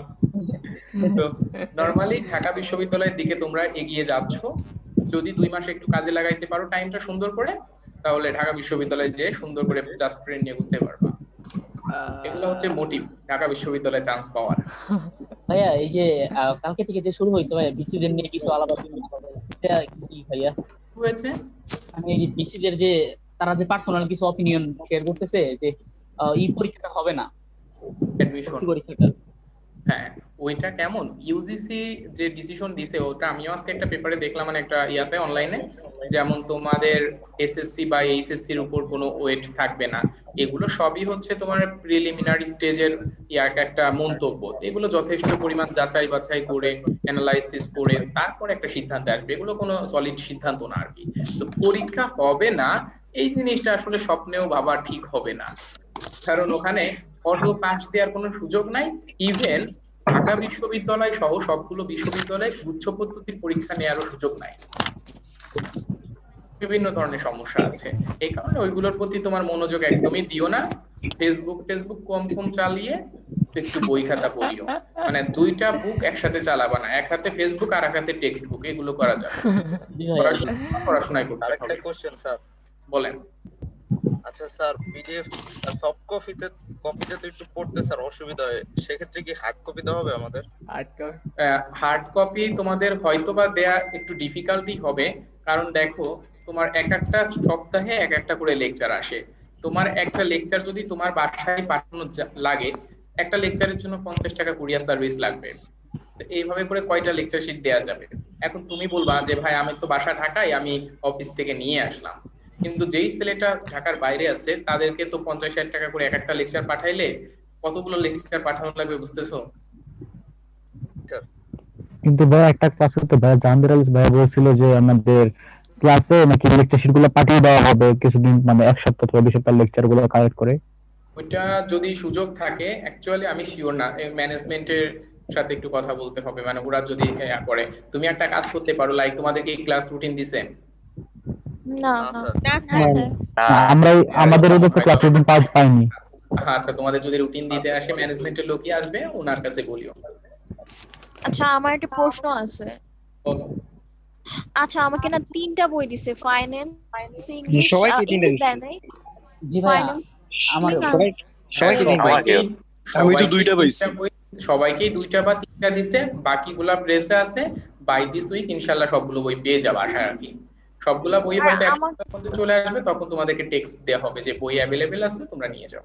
আচ্ছা, ইউনিটে আমাকে বলছে কি যে ইউনিটে লেখা কি যে মার্কেটিং ইউনিটে দেওয়া, তো আমার তো ইউনিট হচ্ছে যে আমি 4th সাবজেক্ট ছিল স্ট্যাটিস্টিক্স আর 3rd সাবজেক্ট ছিল ফিনান্স, তো এখানে তো মার্কেটিং তো আমি পড়িই নাই, তো আমার তো মার্কেটিং দিয়ে রাখছে। সমস্যা নাই, তুমি চেঞ্জ করে নিবা, ওটা একটু অফিসে ফোন দিও, অফিসের নাম্বারে বলো যে আমার মার্কেটিং ছিল না, আমি মার্কেটিং না এটা নিব, একটু ফোন করলেই হবে।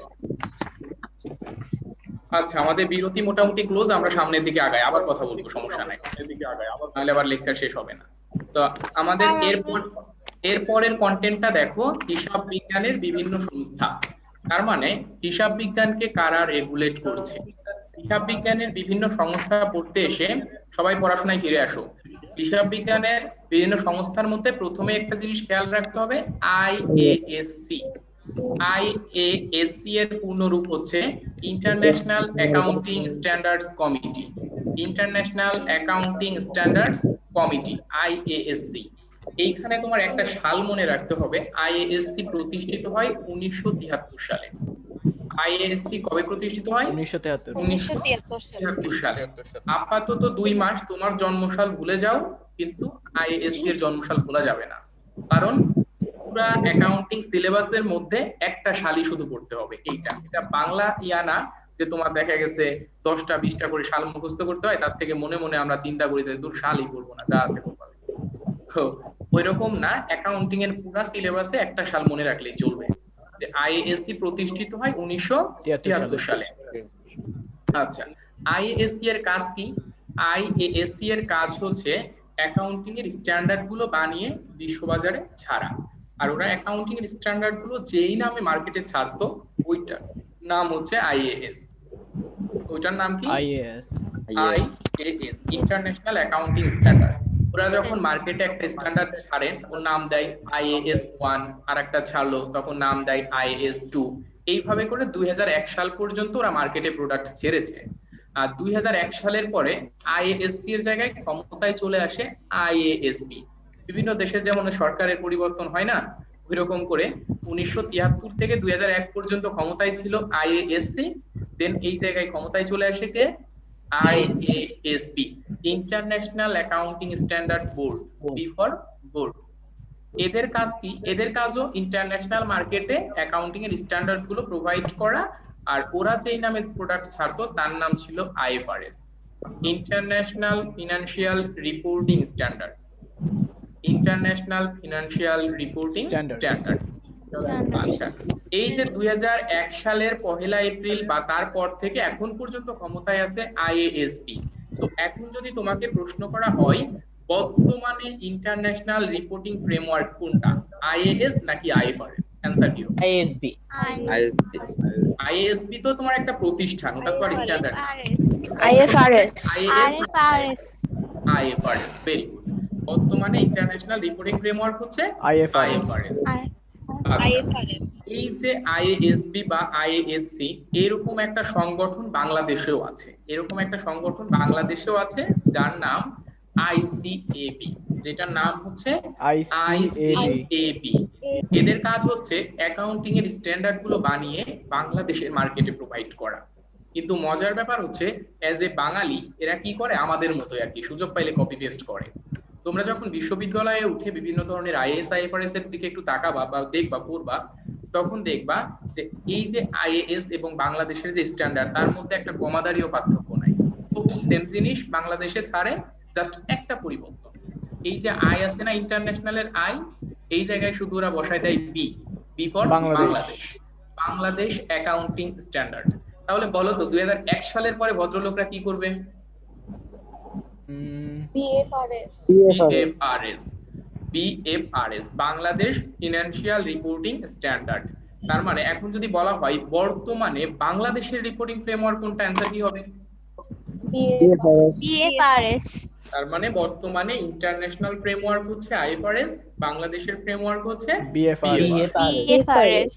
এখন তোমাদের মনে হচ্ছে ভাই আইএফআরএস বিএফআরএস এই সবই যদি সব হয় তাহলে বাচ্চাকাল থেকে যে শুনে আসলাম গ্যাপ গ্যাপ গ্যাপ, আবার কি? তাহলে গ্যাপটা আগে আমাদের সবার জন্যই ছিল মোটামুটি, তবে এখন সম্প্রতি গ্যাপ ব্যবহার করে শুধু আমেরিকা। গ্যাপ কে ব্যবহার করে? আমেরিকাতে ব্যবহার করা হয় গ্যাপ। ওরা কোনো একটা রুলস আনলে নাম দেয় গ্যাপ 1, গ্যাপ 2, গ্যাপ 3 এমন। আর আমেরিকা বাদে সারা দুনিয়ার মানুষ ব্যবহার করে আইএফআরএস। সারা দুনিয়ার সবাই কি ব্যবহার করে? আইএফআরএস। যদি তোমাকে প্রশ্ন করা হয় সর্বজন স্বীকৃত হিসাব বিজ্ঞানের রচিত মান কোনটা, সর্বজন স্বীকৃত হিসাব বিজ্ঞানের রচিত মান কোনটা, গ্যাপ নাকি আইএফআরএস? আইএফআরএস। এটা তো নরমাল সেন্স যে শুধু আমেরিকারটাকে তো সর্বজনীন বলা উচিত না, যারা আমরা সবাই ব্যবহার করি আইএফআরএস, এটা হচ্ছে সর্বজন স্বীকৃত। এখন যদি এরকম প্রশ্ন আসে যে সর্বজন স্বীকৃত অ্যাকাউন্টিং এর প্রিন্সিপাল বা মান কোনটা, অ্যানসার হচ্ছে ফার্স্টে আমরা সার্চ করব আইএফআরএস। যদি কোনো অপশনে একান্ত আইএফআরএস না পাওয়া যায় তখন আমরা ব্যাকআপ হিসেবে ব্যবহার করব গ্যাপ। আচ্ছা, যদি বুঝতে পারি তাহলে আমরা এখানে 3টা প্রশ্ন সামারি আকারে বলি, কারণ এখানে যে জিনিসগুলো আছে পরে বাসায় দেখা গেছে হিজিবিজি লাগবে। আমরা সামারির মতো 3টা প্রশ্ন মনে রাখবো। আইএএসসি প্রতিষ্ঠিত হয় 1973 সালে। আইএএসসি প্রতিষ্ঠিত হয় 1973 সালে। বর্তমানে ইন্টারন্যাশনাল রিপোর্টিং ফ্রেমওয়ার্ক হচ্ছে আইএফআরএস। IFRS, বর্তমানে বাংলাদেশের রিপোর্টিং ফ্রেমওয়ার্ক হচ্ছে BFRS, বিএফআরএস। সর্বজনীন স্বীকৃত হিসাব বিজ্ঞানের মান হচ্ছে আইএফআরএস। ওকে, IFRS চলে আসি আমাদের স্বপ্নের সিএ সিএমএ এইগুলা নিয়ে। তো সিএ হচ্ছে চার্টার্ড অ্যাকাউন্টেন্ট। বাংলাদেশের থেকে যদি কোনো লোকাল অ্যাকাউন্ট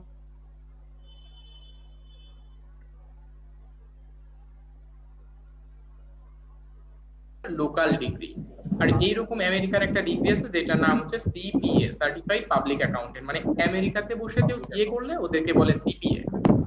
এখান থেকে পরীক্ষার প্রশ্ন একটা, অনলি একটা, এটা হচ্ছে সিএ ডিগ্রি কে দেয়? সিএ ডিগ্রি কে দেয়? আইসিএবি। সিএ ডিগ্রি কে দেয়? ICAB, ICAB. এটা সলভ করার একটা টেকনিক আছে। তোমরা কি করবা, মাঝখানে সিএটা রেখে বাম পাশে বসাও ইনস্টিটিউটের আই, ডান পাশে বসাও বাংলাদেশের বি, তাহলে আর মুখস্থ করা লাগবে না। সিএ ডিগ্রি কে দেয়? বাম পাশে আই, ডান পাশে বি, তাহলে সিএ ডিগ্রি কে দিবে? আইসিএবি। তাহলে এই টেকনিকে বলো তো সিএমএ ডিগ্রি কে দিবে? ICMAB, ICMAB, ICMAB. গুড, তোমরা বুঝতে পেরেছো, সমস্যা নাই। ওকে, তার মানে বাংলাদেশের লোকাল ডিগ্রি হচ্ছে সিএ সিএমএ এইগুলা।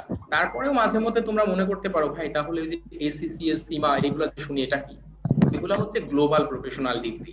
ওইগুলা করলে বাংলাদেশে তুমি অডিটর হিসাবে ওরকম ভ্যালু পাবা না, বাট যদি তুমি ইন্টারন্যাশনালি কাজ করতে চাও সেক্ষেত্রে তোমার খুব কাজে দিবে।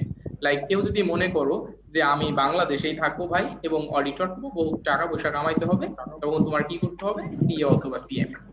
আর কেউ যদি চিন্তা করো না না বাংলাদেশের অবস্থা কি বাজে অবস্থা, আমি বাংলাদেশ থাকবো না, তখন তোমার কি করতে হবে? এসিসিএ বা সীমা। এইগুলা পরীক্ষায় আসবে না, জাস্ট হচ্ছে জানার জন্য বলা, মাথার মধ্যে থেকে জেনে দাও, খালি খালি প্রেশার বাড়ানোর দরকার নাই। তো এইখানে আমাদের ৩-৪টা প্রশ্ন আবার সামারি করি, আমাদের এই হিজিবিজি জিনিস পড়া শেষ। তো এইগুলার মধ্যে আমাদের সামারি হচ্ছে আইএএসসি প্রতিষ্ঠিত হয় 1973 সালে। বর্তমানে ইন্টারন্যাশনাল রিপোর্টিং ফ্রেমওয়ার্ক আইএফআরএস। বর্তমানে বাংলাদেশের রিপোর্টিং ফ্রেমওয়ার্ক বিএফআরএস। সর্বজনীন স্বীকৃত হিসাব বিজ্ঞানের মান আইএফআরএস। সিএ ডিগ্রি প্রদান করে আইসিএবি। আর বাংলাদেশের জন্য যে বিএফআরএস টিএফআরএস আছে এইগুলো প্রণয়ন করে কোন প্রতিষ্ঠান? ICAB, এগুলো প্রণয়ন করে কোন প্রতিষ্ঠান? ICAB। আচ্ছা, আমরা এবার একটু ঢাকা বিশ্ববিদ্যালয় থেকে ঘুরে আসি। সবাই মিলে চলো ঢাকা বিশ্ববিদ্যালয়ে চলে যাই। এই যে চলে আসছি ঢাকা বিশ্ববিদ্যালয়ে। দেখো তো ১ নাম্বার প্রশ্নের অ্যান্সার কি হবে? স্ক্রিন শেয়ার হচ্ছে। IFRS, আন্তর্জাতিক আর্থিক বিবরণীকে সর্বজন গ্রাহ্য করার জন্য ব্যবহৃত মান হচ্ছে IFRS। ২ নাম্বার কি হবে?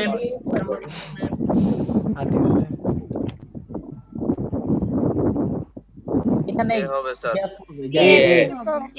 যেহেতু আইএফআরএসটা পরিষ্কার লেখা নাই, চাইলে গ্যাপ দিতে পারো, তবে আইএফআরএস থাকলে অবশ্যই অ্যান্সার আইএফআরএস। তোমরা ৩ নাম্বারটা দেখো। ICAB দেখো এটা কিন্তু সিএ সিএমএ না, ICAB, আইসিএবি অ্যান্সার হবে। ICAB ৪ নাম্বারটা দেখো।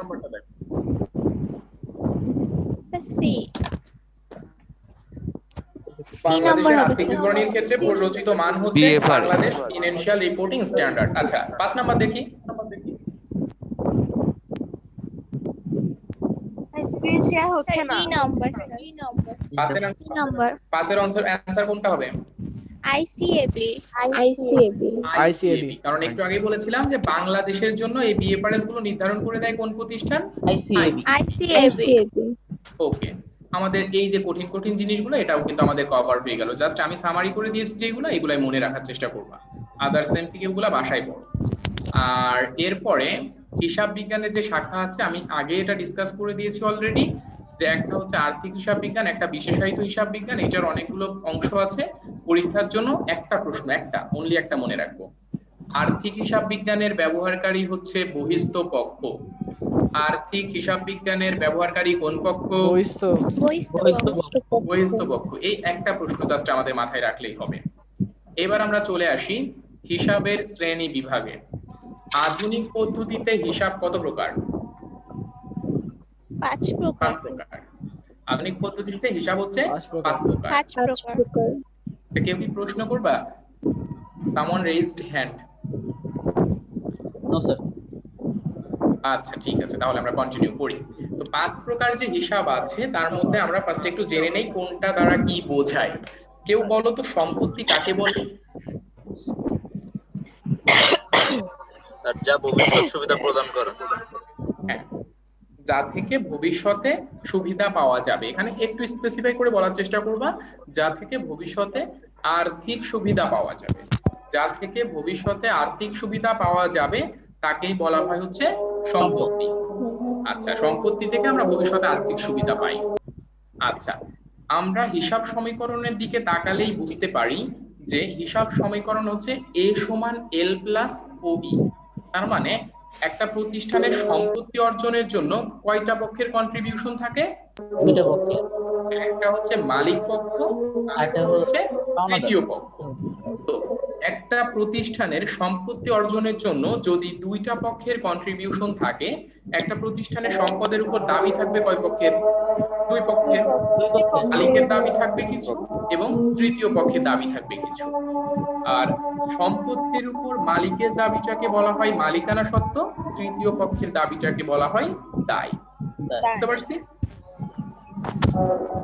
আচ্ছা, এরপরে আছে আয় ব্যয়। তো আয় মানে হচ্ছে যা কোনো কিছু যে কোনো ভাবে যদি মালিকানা সত্ত্ব বাড়িয়ে দেয় ওটাকে আমরা বলি আয়, আর যে কোনো ভাবে যদি মালিকানা সত্ত্বকে হ্রাস করে বা কমিয়ে দেয় ওইটাকে বলা হয় হচ্ছে ব্যয়। আচ্ছা, এই কনসেপ্ট গুলো তার পরীক্ষাতে আসবে না, এত বেশি গুরুত্ব দিয়ে লাভ নাই। এখান থেকে যে জিনিসটা ইম্পর্টেন্ট তোমরা খাতার মধ্যে লেখো, সম্পদ, দায়, মালিকানা সত্ত্ব, বাস্তব হিসাব।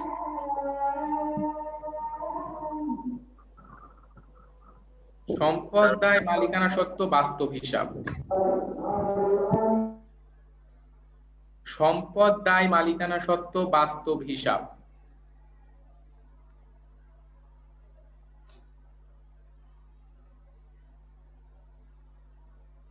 নাই লাইক এ, এল, ও, ই, এই তিনটা হচ্ছে বাস্তব হিসাব, আর আয় এবং ব্যয় হচ্ছে নামিক হিসাব।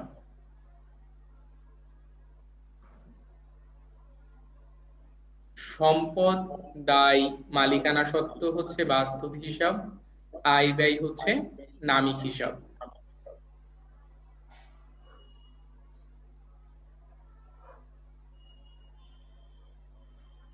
লেখা হয়েছে? Yes sir. আচ্ছা, যদি লেখা হয়, এখন একটা জিনিস মনে রাখবা, তোমাদের এমসিকিউ সলভ করার জন্য কাজে লাগবে। হিসাব বলতে কি বোঝায়, যদি কখনো প্রশ্ন পড়ে হিসাব বলতে কি বোঝায়, তুমি ধরে নিবা প্রশ্নটা করা হয়েছে খতিয়ান বলতে কি বোঝায়। তার মানে যখনই ওরা বলে হিসাব বলতে কি বোঝায়, ওরা অ্যাকচুয়ালি মিন করে কাকে? খতিয়ান। তো খাতার মধ্যে একটা বুট পয়েন্ট দিয়ে লিখে রাখো, হিসাব মানে খতিয়ান, হিসাব মানে খতিয়ান। এটা হচ্ছে একটা টেকনিক যাতে পরবর্তীতে তোমাদের সহজ হয় সলভ করতে। হিসাব মানে খতিয়ান। যখন তোমাকে প্রশ্ন করবে যে হিসাব বলতে কি বোঝায়, তুমি মনে মনে ধরে নিবা প্রশ্নটা হচ্ছে খতিয়ান বলতে কি বোঝায়, আর একটা ব্র্যাকেটে লিখে রাখো টিচ।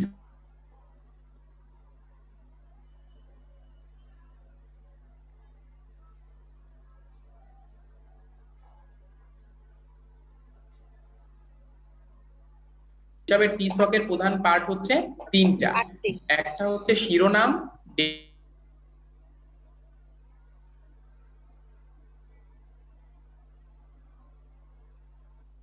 গ্রহীতা, নাম, দাতা, গ্রহীতা। বুঝতে পারছি না সবাই? আচ্ছা, আমরা একটু বুঝে দেন ভাইয়া। আমি বলেছিলাম যদি প্রশ্ন করে যে হিসাবের সাধারণ ছকে প্রধান পার্ট কয়টি, হিসাবের সাধারণ ছক মানে খতিয়ানের টিচক। তার মানে খতিয়ানের টিচকের প্রধান পার্ট কয়টা? নাম, দাতা, গ্রহীতা। হিসাবের টিচকের প্রধান পার্ট হচ্ছে তিনটা, শিরোনাম, দাতা, গ্রহীতা। ক্লিয়ার? জি ভাই। আচ্ছা, আমরা ঢাকা বিশ্ববিদ্যালয়ে চলে আসি। এই যে দেখো তো 1 নাম্বার প্রশ্ন কি হবে? আমার মার্কেটিং নেই, ফিনান্স আর ইংলিশ যদি দেয়া যেত তাহলে ভালো হতো, আর অ্যাকাউন্টিং। 1 নম্বরে বিক্রয় ফেরত ভাইয়া, ডি হবে, ডি। হ্যাঁ, 1 নম্বরের অ্যান্সারটা হবে বিক্রয় ফেরত। কারণ কি, যে আমরা এখানে দেখতে পাচ্ছি যে নামিক হিসাবের একটি উদাহরণ। নামিক হিসাব মানে আমরা জানি যে এগুলো হচ্ছে আয় বিবরণীতে যায়। এই চারটা মানে এই চারটা অপশনের মধ্যে বিশদ আয় বিবরণীতে যায় কোনটা? বিক্রয় ফেরত। তার মানে এটা হচ্ছে নামিক হিসাব। 2 নম্বরের অ্যান্সার কি হবে বলো? C number. ডি। ভালো করে দেখো তো, আমি একটু আগে কিন্তু বলেছি সি। সি। প্রশ্ন হচ্ছে সি নাম্বার, সি নাম্বারটা হবে, কারণ হিসাবের 3টি উপাদান থাকে। হিসাব মানে খতিয়ানে সাধারণভাবে টিসকের 3টা উপাদান কি? নাম, দাতা, গ্রহীতা। ইংরেজিটা দেখো আরো ক্লিয়ারলি বুঝতে পারবে। Title debit, title debit credit, শিরোনাম ডেবিট ক্রেডিট। বুঝতে পারছি না সহজে? 3 নাম্বারটা কি হবে? কুরিন সঞ্চিতি। 3 নম্বরের অ্যান্সার হবে কুরিন সঞ্চিতি। কিন্তু কারো কারো মনে প্রশ্ন আসতে পারে যে ভাই বকেয়া খরচ তো খরচ না। কিন্তু একটা জিনিস খেয়াল করো, মনে করো তুমি একটা আয় বিবরণী বানাচ্ছো, রেওয়া মিলে আছে বেতন খরচ 10,000 টাকা, আর সমন্বয়ে বলা আছে বকেয়া বেতন 2,000 টাকা। রেওয়া মিলে আছে বেতন খরচ 10,000, সমন্বয়ে আছে বেতন বকেয়া আছে 2,000 টাকা। তাহলে বেতন বাবদ অ্যাকচুয়ালি আমরা খরচ দেখাই কয় টাকা? 8,000। 8,000 টাকা দেখাই না? বকেয়া বেতন তো অ্যাড করি আমরা, যে বেতন 10,000 টাকা যোগ বকেয়া 2,000 টাকা, আলটিমেটলি খরচ দেখায় কত? 12,000 টাকা।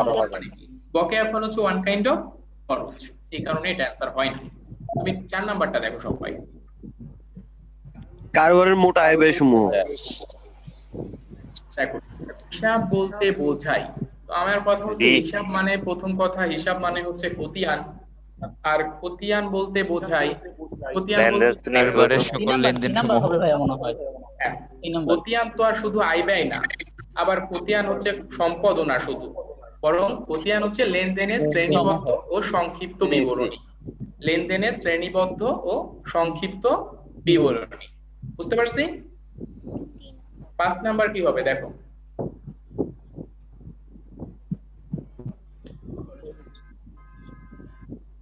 পাঁচ নাম্বারটা কি হবে দেখো তো। D number. দেখো 5 নাম্বারের অ্যান্সার কোনটা হয়? 5 নাম্বারে খরচ জাতীয় হিসাব সমূহ জমাকৃত মুনাফা হিসাবে জেরকে অবশেষে বাড়ায়। খরচ কি জমাকৃত মুনাফা বাড়ায় নাকি কমায়? কমায়। মানে এটা অ্যান্সার না। সাধারণত ক্রেডিট জের থাকে। খরচে কি ক্রেডিট জের না ডেবিট জের? ডেবিট জের। সি নাম্বার হবে ভাই, সি নাম্বার কথা। আর লাস্টে সি নাম্বারে বলা আছে একটি হিসাবকালে আয় অর্জনের সাথে সম্পৃক্ত ব্যয় নির্দেশ করে। এটা হচ্ছে সত্য কথা, এই কারণে অ্যান্সার হবে সি। 6 নাম্বারটা দেখো তো।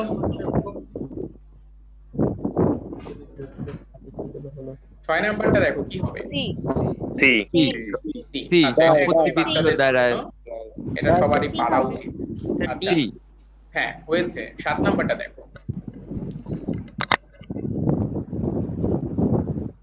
7 নাম্বারটা দেখো তো কি হবে? ডি সম্পত্তি মালিক কর্তৃক টাকা উত্তোলন ও ব্যয়। D number. 8 number C. অনুপার্জিত আয় একটি দায়। আয় হবে আয়। অনুপার্জিত আয় তো অবশ্যই কোনো আয় না। অনুপার্জিত আয় মানে আমি টাকা নিয়ে রেখেছি, এখনো সার্ভিসটা বা গুডটা প্রোভাইড করি নাই, তার মানে কি এটা আমার জন্য দায়। তারপরে দেখো তো 9 নাম্বার অগ্রিম প্রদত্ত ভাড়া। অগ্রিম প্রদত্ত ভাড়া। 10 নাম্বার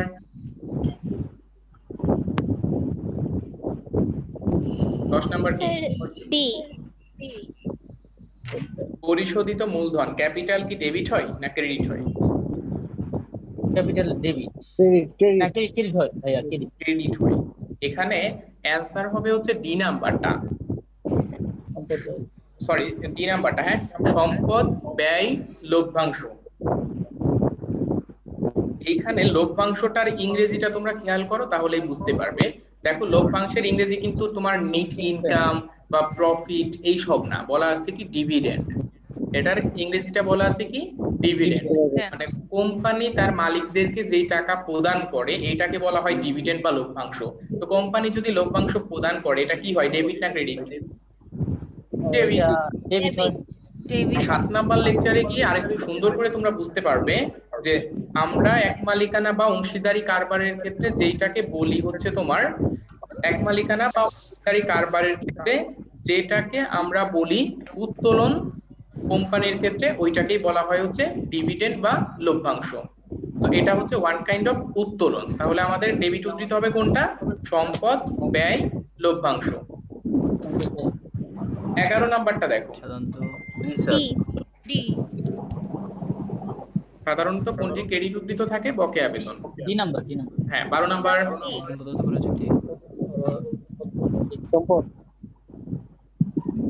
চলতি সম্পদ। হ্যাঁ 13 নাম্বার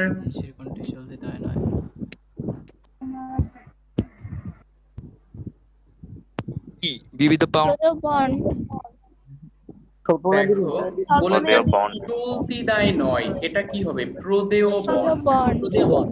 হ্যাঁ সবগুলোই দেখো কারেন্ট লায়াবিলিটি, কিন্তু প্রদেয় বন্ড বা ডিবেঞ্চার এগুলো কি কারেন্ট লায়াবিলিটি না long term liability? Long term. Answer হবে এটা। তারপরে আছে 12 না 14 15 তোমরা পারবা না যে ডেবিট ক্রেডিট কোনগুলা। 16 নাম্বারটা একটু দেখো। শেয়ার মূল্যের ছাড়। সুনাম। অবহার এই সি নাম্বার হবে ভাইয়া। নাম্বারটা হবে সি নাম্বারে যে আছে না শেয়ার মূল্যে ছাড়, এইটার আরেক নাম হচ্ছে অবহার। শেয়ার মূল্যে ছাড়ের আরেক নাম কি? শেয়ার অবহার। এইগুলা হচ্ছে অলিক সম্পদ। এইগুলা কেমন সম্পদ? অলিক সম্পদ। আর অলিক সম্পদ হচ্ছে ওইগুলাই যেগুলো আপাতত দৃষ্টিতে সম্পদ মনে হয় না, তবু আমরা সম্পদের সাইডেই প্রেজেন্ট করি, এইগুলাকে বলা হয় হচ্ছে অলিক সম্পদ। হ্যাঁ তারপর 17 নাম্বারটা দেখো তো কি হবে? চলতি দায়। হ্যাঁ আচ্ছা দেখেছো তোমরা অনেকগুলা জিনিস কিন্তু নিজেরাই সলভ করতে পারতেছো এখন। তার মানে তোমাদের পসিবিলিটি আছে যে যদি একটু চেষ্টা করো অন্তত অ্যাকাউন্টিং এর জন্য আটকাবা না। একটু চেষ্টা করতে হবে, টেকনিক্যালি পড়াশোনা করো, তাইলে ইনশাআল্লাহ অ্যাকাউন্টিং এ খুব ভালো করতে পারবা। আমরা প্রায় শেষের দিকে চলে আসছি। আর মনে হয় একটা দুইটা কনসেপ্ট আছে। বিপরীত বা প্রতি হিসাব, এটা মনে রাখবা। বিপরীত বা প্রতি হিসাব বা কন্ট্রা অ্যাকাউন্ট হচ্ছে সেম জিনিস। বিপরীত বা প্রতি হিসাব বা কন্ট্রা অ্যাকাউন্ট, এইগুলার ইংরেজি হচ্ছে অ্যাকচুয়ালি কন্ট্রা অ্যাকাউন্ট, কিন্তু পরীক্ষার হলে দেখবা বাংলায় লেখা থাকবে ক দন্তের নয়টার আকার, এই টাইপ কিছু একটা লেখা থাকবে আর কি। যাই হোক এইগুলা কি জিনিস? কিছু কিছু হিসাব আছে যেগুলা তাদের মাদার অ্যাকাউন্ট বা মূল অ্যাকাউন্টকে কমিয়ে দেখায়। কিছু কিছু হিসাব আছে যেইগুলা তাদের মূল অ্যাকাউন্টটাকে কেমন দেখায়? কমিয়ে দেখায়। তাদেরকে বলা হয় হচ্ছে কন্ট্রা হিসাব বা প্রতি হিসাব। যেমন আমরা যদি বলি ক্রয় 10,000 টাকা, মনে করো বলা আছে ক্রয় 10,000 টাকা আর ক্রয় ফেরত 2,000 টাকা, তাহলে ইনকাম স্টেটমেন্টে খরচ বাবদ কত টাকা দেখায়? 8,000 টাকা। তার মানে ক্রয় ফেরত ক্রয় নামক হিসাবটাকে কমিয়ে দেখাচ্ছে। তাহলে ক্রয় ফেরত হচ্ছে একটা বিপরীত হিসাব। তাহলে এই কনসেপ্টে বলো তো বিক্রয় বারটা কি হবে? বিক্রয় বারটা এটাও তো বিপরীত, এটাও বিপরীত হিসাব। আচ্ছা বিপরীত হিসাবের কনসেপ্টটা বুঝতে পারছি না, যে এটা হচ্ছে মাদার অ্যাকাউন্টটাকে কমিয়ে দেখাবে, মাদার অ্যাকাউন্টকে কমিয়ে দেখাবে। আচ্ছা আমি একটা অবচয়, ওইটাও কি বিপরীত? অবচয় বলতে ভাইয়া পুঞ্জীভূত অবচয়টা বিপরীত। খালি অবচয় তো নরমাল খরচ, কিন্তু পুঞ্জীভূত অবচয় আমরা কি করি? ধরো আসবাবপত্র 1,00,000 টাকা মাইনাস পুঞ্জীভূত অবচয় 10,000 টাকা, তাহলে আসবাবপত্রটা কমিয়ে দেখালো, তাহলে পুঞ্জীভূত অবচয়টা বিপরীত হিসাব। এখন আমরা দেখি কয়েকটা এক্সাম্পল। আমি একটা এক্সাম্পল বলবো, তোমরা অপশন শুনে অ্যানসার করবা। বিক্রয় ফেরত কোন জাতীয় হিসাব? বিপরীত হিসাব নাকি বিপরীত আয় জাতীয় হিসাব? বিপরীত হিসাব। বিপরীত আয় জাতীয় হিসাব। হ্যাঁ আমি অস্বীকার করছি না যে আমি একটু আগে বলেছিলাম বিপরীত হিসাব, কিন্তু যদি অপশনে দুইটাই থাকে তখন আমরা বেশি ক্লোজটাকে অ্যানসার করব। তখন আমরা বেশি ক্লোজটাকে অ্যানসার করব, কাছের যেটা তাকে অ্যানসার করব। সো তাহলে বলো তো ক্রয় বারটা কোন জাতীয় হিসাব? বিপরীত ব্যয় জাতীয় হিসাব। বিপরীত ব্যয়, বিপরীত ব্যয়।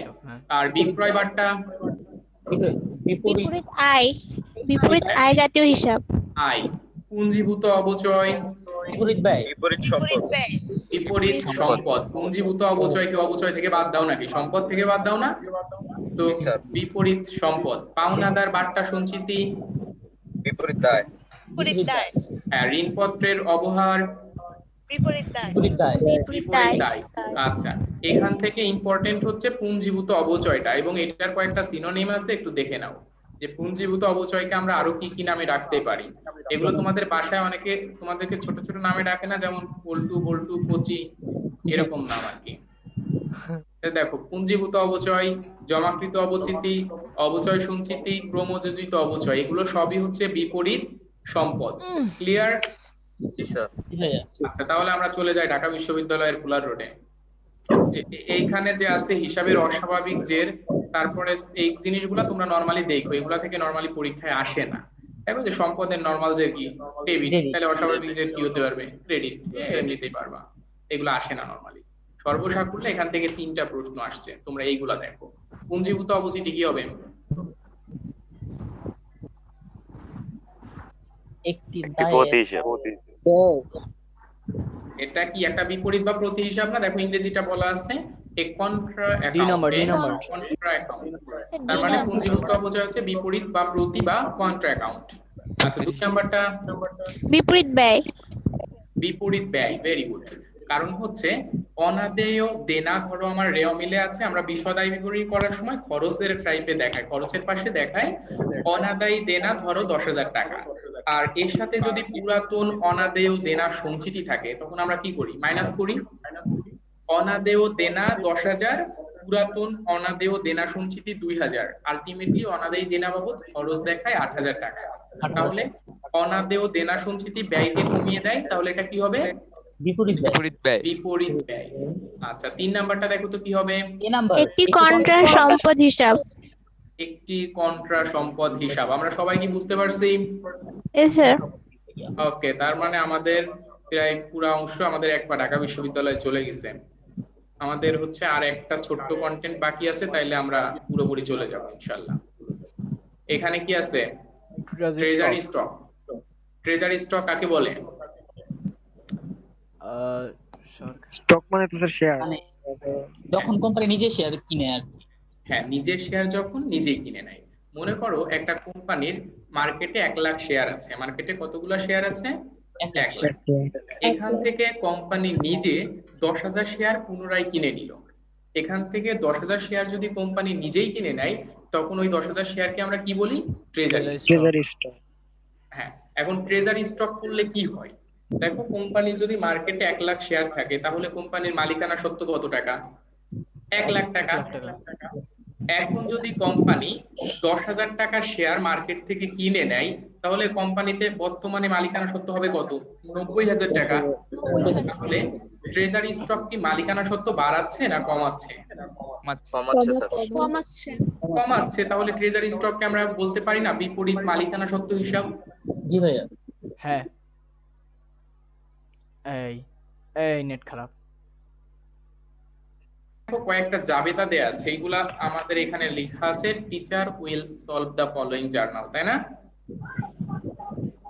আমরা এই 5টা জাবেদা 5 মিনিটের মধ্যে লিখে ফেলবো, তারপরে আমাদের ছুটি, আর কিছু নাই পড়া, মনে হয় শেষ। এরপরে কিছু প্র্যাকটিস এমসিকিউ আছে, এগুলো তোমরা পড়বে, আর নতুন কিছু নাই আর কি। 1 নাম্বার 2 নাম্বার দিয়ে তোমরা লিখে ফেলবা, কারণ হচ্ছে তোমাদের এটা তো দিয়ে দেওয়া হবে, তো এই প্রশ্নগুলো লেখা লাগবে না, জাস্ট 1 2 দিয়ে জাবেদাগুলো লিখে রাখো। 1 নাম্বার, 100 টাকার একটি শেয়ার বাজারে বিক্রি করা হলো, তাহলে জাবেদা কি হবে? ব্যাংক হিসাব ডেবিট, শেয়ার মূলধন ক্রেডিট।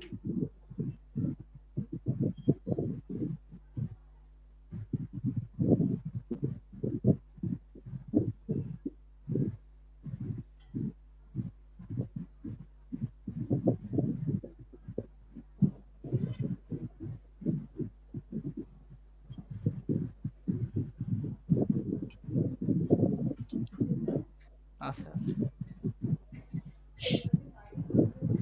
1 নাম্বার জাবেদা লেখা হয়েছে? জি ভাইয়া।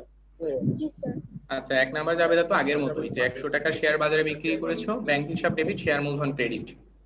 আর 2 নাম্বারটা দেখো ডান সাইডে আছে, 100 টাকার বিক্রিত শেয়ারটি কোম্পানি নিজেই কিনে নিল। এখন জাবেদা হবে ট্রেজারি স্টক ডেবিট, ব্যাংক হিসাব ক্রেডিট। স্যার 1 নাম্বার তো শুনি নাই, আবার একটু বলেন। 1 নাম্বারটা ব্যাংক হিসাব ডেবিট, শেয়ার মূলধন ক্রেডিট।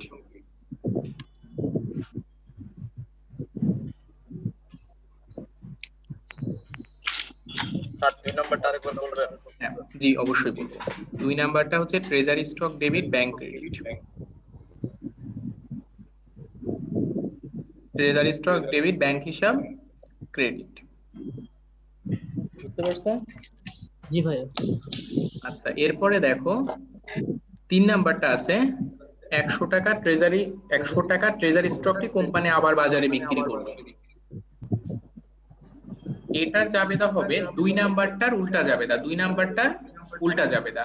2 নাম্বারে দিছিলাম কি আমরা ট্রেজারি স্টক ডেবিট ব্যাংক হিসাব ক্রেডিট, আর এখন হবে ব্যাংক হিসাব debit treasury stock credit. Bank হিসাব ডেবিট আর ট্রেজারি স্টক ক্রেডিট।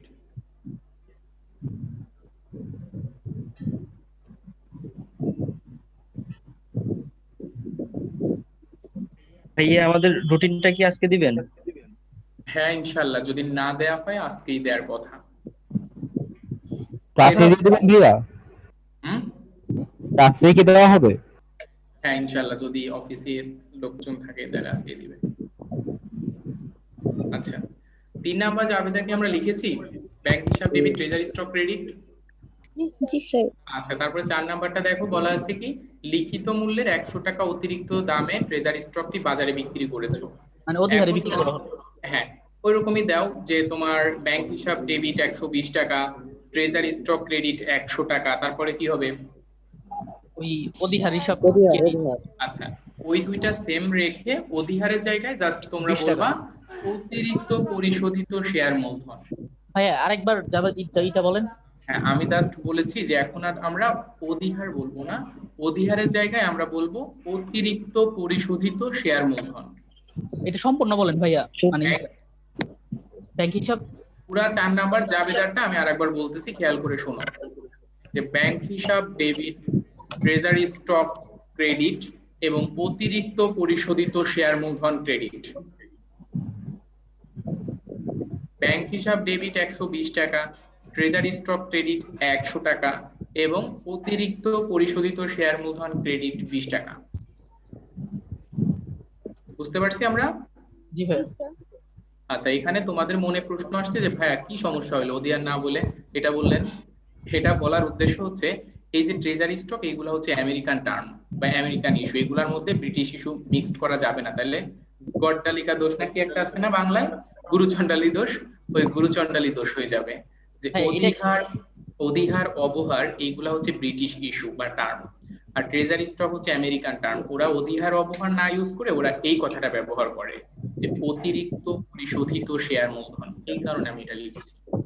এটা কি শুধু পরিশোধিত মূলধন বলা যাবে না? পরিশোধিত মূলধন না না, শুধু পরিশোধিত মূলধন তো ওই যে 100 টাকা, এটা তো ওই যে 20 টাকার জন্য দিচ্ছ না, এই জন্য অতিরিক্তটাই তো হচ্ছে ওর আসল কথা। আচ্ছা, 5 নাম্বারটা লিখি আমরা। 5 নাম্বারটা লিখলেই শেষ। 5 নাম্বারটায় আছে লিখিত মূল্য থেকে কম দামে দিয়েছো। এখন কি হবে? অবহারের জায়গা, অবহারের জায়গাতেও সেম কথাটাই লিখবা যে ব্যাংক হিসাব ডেবিট 90 টাকা, অতিরিক্ত পরিশোধিত শেয়ার মূলধন ডেবিট 10 টাকা, ট্রেজারি স্টক ক্রেডিট 100 টাকা।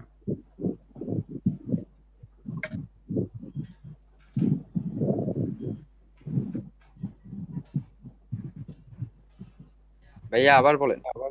হ্যাঁ, ব্যাংক হিসাব ডেবিট 90 টাকা, অতিরিক্ত পরিশোধিত শেয়ার মূলধন ডেবিট 10 টাকা, ট্রেজারি স্টক ক্রেডিট 100 টাকা। এটা কি অতিরিক্ত হবে? কম? এটাও অতিরিক্ত হবে কম হলেও এটারও ব্যাখ্যা আছে। এটার ব্যাখ্যা হচ্ছে আমরা বাঙালিরা আমরা কাউকে বলি চাচি, কাউকে বলি মামি, কাউকে বলি খালা, কাউকে বলি ফুপু, কিন্তু আমেরিকানরা কি বলে? আন্টি বলে না? যে ওরা আমাদের মতো এত পেঁচায় না, যে একই টাইপ সম্পর্কে এক একটা নাম দেয়। তো এরকম এরা অধিহার অপহার এত না পেঁচিয়ে একটা নামই ব্যবহার করে, অতিরিক্ত পরিশোধিত শেয়ার মূলধন। আমাদের সেন্সে যখন অধিহার তখন ওইটাকে করে ক্রেডিট, আমাদের সেন্সে যখন অবহার তখন ওইটাকে করে দেয় ডেবিট। জাবেদাটা আরেকবার বলবেন? ব্যাংক হিসাব ডেবিট 90 টাকা, অতিরিক্ত পরিশোধিত শেয়ার মূলধন ডেবিট 10 টাকা, ট্রেজারি স্টক ক্রেডিট 100 টাকা। লেখা হয়েছে? জি স্যার। এবার মজার কথা হচ্ছে এই জাবেদাগুলো যেহেতু লেখা ছিল দ্যাটস ওয়াই আমি লিখে দিলাম। জাবেদাগুলো পারলে ভালো, না পারলে আরো ভালো, এগুলা পরীক্ষায় আসবে না হয়তো বা। আর যদি কেউ এই জাবেদাগুলো না পারো তার জন্য খুব বেশি কষ্ট পেয়ে কান্নাকাটি করে সুইসাইড করার দরকার নাই। এই জাবেদাগুলো না পারলেও কোনো সমস্যা নাই। এই জাবেদাগুলো পরীক্ষার সম্ভাবনা খুবই কম। সেটাই ভাবতেছিলাম ভাইয়া। ট্রেজারি স্টক থেকে এখানে জাস্ট লেখা আছে টিচার উইল সলভ, পরে দেখা গেছে বলবা যে কি ভাই কারে না কারে ক্লাস দিছিলেন, ভদ্রলোক তো করে দেয় নাই এইজন্য।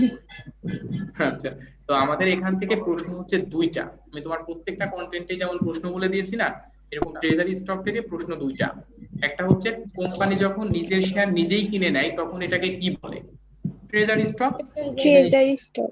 আর একটা হচ্ছে ট্রেজারি স্টক কোন জাতীয় হিসাব? অ্যানসার হচ্ছে বিপরীত মালিকানা সত্ত্ব। ট্রেজারি স্টক কোন জাতীয় হিসাব? বিপরীত মালিকানা। বিপরীত মালিকানা সত্ত্ব। বিপরীত মালিকানা সত্ত্ব। আচ্ছা, আমাদের পড়ানো মোটামুটি শেষ। আমি হচ্ছে প্রশ্ন মতো করে পুরো লেকচারটা সামারি করে দেই। প্রথমে শুনবা তোমরা, পরে তোমরাই বলবা, ঠিক আছে? সবাই চুপচাপ শোনো, আমি 8টা বা 10টা প্রশ্ন বলবো। যাদের ব্রেন একদম দারিদ্র সীমার নিচে অবস্থান করে, ব্রেনগতভাবে খুবই দরিদ্র, তারা শুধু এই প্রশ্নগুলো মনে রাখবে 1 নাম্বার লেকচার থেকে। আচ্ছা, প্রথম কথা, হিসাব বিজ্ঞানের ইনপুট হচ্ছে লেনদেন, আউটপুট হচ্ছে আর্থিক ফলাফল, আর্থিক অবস্থা।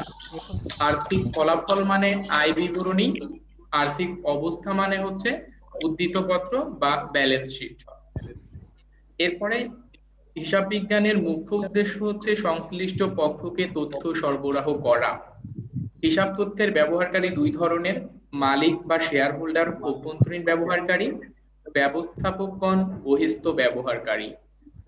ব্যবস্থাপকগণ অভ্যন্তরীণ ব্যবহারকারী, মালিক বা শেয়ার হোল্ডার হচ্ছে বহিস্থ ব্যবহারকারী। এরপরে এক মালিকানা বা অংশীদারি প্রতিষ্ঠানের মালিক বললে অভ্যন্তরীণ ব্যবহারকারী। আর্থিক হিসাব বিজ্ঞানের ব্যবহারকারী হচ্ছে বহিস্থ পক্ষ। আর্থিক হিসাব বিজ্ঞানের ব্যবহারকারী বহিস্থ পক্ষ। আইএএসসি প্রতিষ্ঠিত হয় 1973 সালে। বর্তমানে ইন্টারন্যাশনাল রিপোর্টিং ফ্রেমওয়ার্ক হচ্ছে আইএফআরএস। বর্তমানে বাংলাদেশের রিপোর্টিং ফ্রেমওয়ার্ক হচ্ছে বিএফআরএস। সর্বজন স্বীকৃত হিসাব বিজ্ঞানের মান হচ্ছে আইএফআরএস। সিএ ডিগ্রি প্রদান করে আইসিএবি। সম্পদ দায় মালিকানা সত্ত্ব হচ্ছে বাস্তব হিসাব, আর আয় ব্যয় হচ্ছে নামিক হিসাব।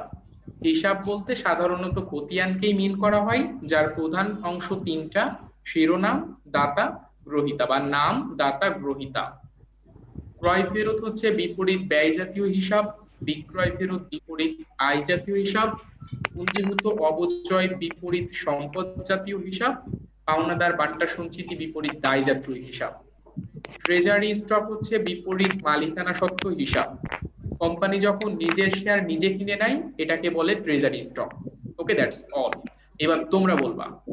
বাচ্চাকালে যদি কেউ বক্তব্যে পড়ে থাকো বা শুনে থাকো ওইভাবে করে অ্যান্সার করবা, সবাই আনমিউট করে তালে তালে। সবাই একসাথে সুন্দর করে বলো। হিসাব বিজ্ঞানের ইনপুট কি? লেনদেন। একদম ফাস্ট বলবা। হিসাব বিজ্ঞানের ইনপুট কি? লেনদেন। আউটপুট কি? আর্থিক বিবরণী। আর্থিক ফলাফল মানে বিশদায় বিবরণী। অবস্থা মানে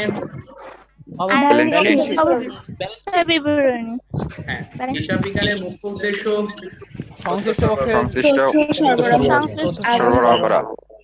সংশ্লিষ্ট পক্ষকে তথ্য সরবরাহ করা। মালিক কোন ধরনের ব্যবহারকারী? শেয়ার হোল্ডার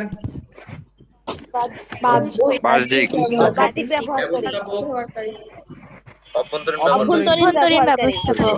হ্যাঁ, আর্থিক হিসাব বিজ্ঞানের ব্যবহারকারী কোন পক্ষ? বহিস্থ পক্ষ। বহিস্থ পক্ষ। আইএএস প্রতিষ্ঠিত হয় কত সালে? 1973 সালে। 1973 সালে। বর্তমানে ইন্টারন্যাশনাল রিপোর্টিং ফ্রেমওয়ার্ক আইএফআরএস। বাংলাদেশের রিপোর্টিং ফ্রেমওয়ার্ক বিএফআরএস। বিজ্ঞানের সর্বজন গ্রাহ্য রচিত মান কোনটা? আইএফআরএস। এ ডিগ্রি কে প্রদান করে? আইসিএবি। বাস্তব হিসাব কোনগুলা? সম্পদ দায় মালিকানা সম্পদ সত্ত্ব। দায় সম্পদ দায় মালিকানা মালিকানা সত্ত্ব। সাময়িক হিসাব কোনগুলা? আয় ব্যয় ব্যয় হিসাব। আয় ব্যয়। ক্রয় বাট্টা কোন জাতীয় হিসাব? বিপরীত ব্যয় জাতীয় হিসাব। বিপরীত ব্যয় হিসাব। ক্রয় বাট্টা বিপরীত আয় জাতীয় হিসাব। বিপরীত আয় জাতীয় হিসাব। আয় জাতীয়। আর পাওনাদার বাট্টা সঞ্চিতি বিপরীত আয় জাতীয়। বিপরীত আয়। পুঞ্জীভূত অবচয় বিপরীত সম্পদ হিসাব। কোম্পানি যখন নিজের শেয়ার নিজেই কিনে নেয় treasury stock. Treasury stock. Treasury stock কোন জাতীয় হিসাব? বিপরীত মালিকানা বিপরীত মালিকানা সত্ত্ব হিসাব। ওকে, ভেরি গুড। আমাদের লেকচারটা অলরেডি মুখস্থ হয়ে গেছে না সবার? Yes, sir. জি স্যার। আলহামদুলিল্লাহ। পরে লেকচারটা আজকেই 30 মিনিট বা 1 ঘন্টা পড়বা, তাহলে দেখবা যে অ্যাকাউন্টিং এর মতো সহজ কিছু না। অ্যাকাউন্টিং সমান সমান পানি।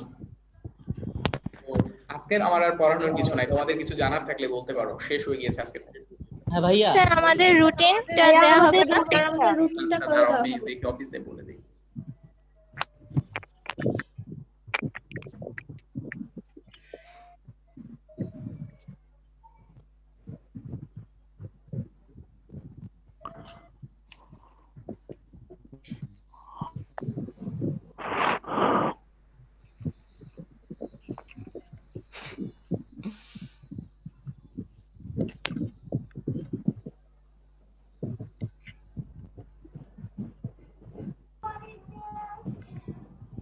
आँखें मरहबा बातें मरहबा।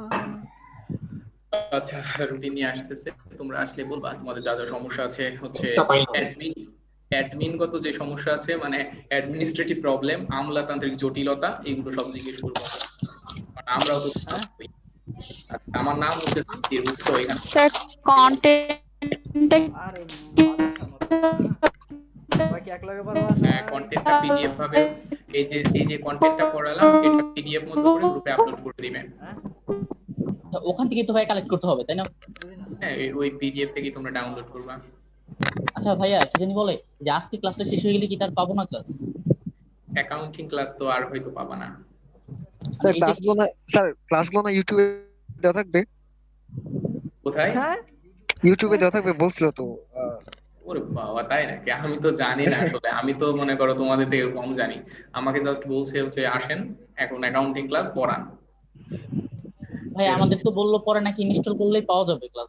হ্যাঁ, তাই যদি থাকে তো, যদি ওরা বলে থাকে তাহলে পাওয়া যেতেও পারে। আচ্ছা আচ্ছা,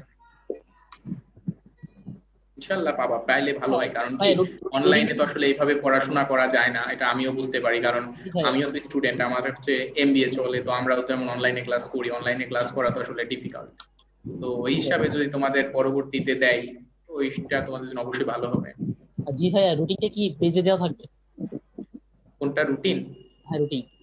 না, রুটিন এখন ওই যে ম্যানেজার এসে দিবে আর কি। তো উনি মনে একটা কাজ করতেছে, তো যে বললো যে 5 মিনিট ওয়েট করো। আচ্ছা, তাহলে তো ভাই প্রত্যেকটা ক্লাসের আগে আমাদের ইনফরমেশন হবে না? তুমি মোদিব দাস এসব করে কোনো লাভ নাই, পরে হারিয়া ভাঙ্গা ডিগ্রি কলেজে পড়া লাগবে। আর মেয়েরা যদি পড়াশোনা না করো তাহলে সুন্দর করে পড়া লাগবে সারদা সুন্দরী মহিলা কলেজে। সবার জন্যই রিস্ক আছে, ভালো করে পড়াশোনা করিও। লকডাউনটা তো তোমরা বেশি ভালো চিয়ার্স করছো, এখন পড়ো, কি আর করবা।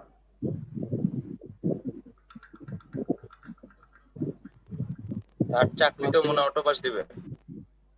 হ্যাঁ, তাহলে তো সব থেকে ভালো হয়। বিসিএস বা অন্য চাকরিগুলোতে যদি দিয়ে দেয় এমন।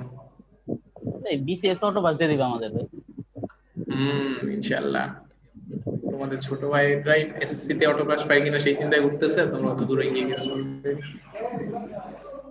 আচ্ছা, তোমাদের রুটিন চলে আসছে নাও।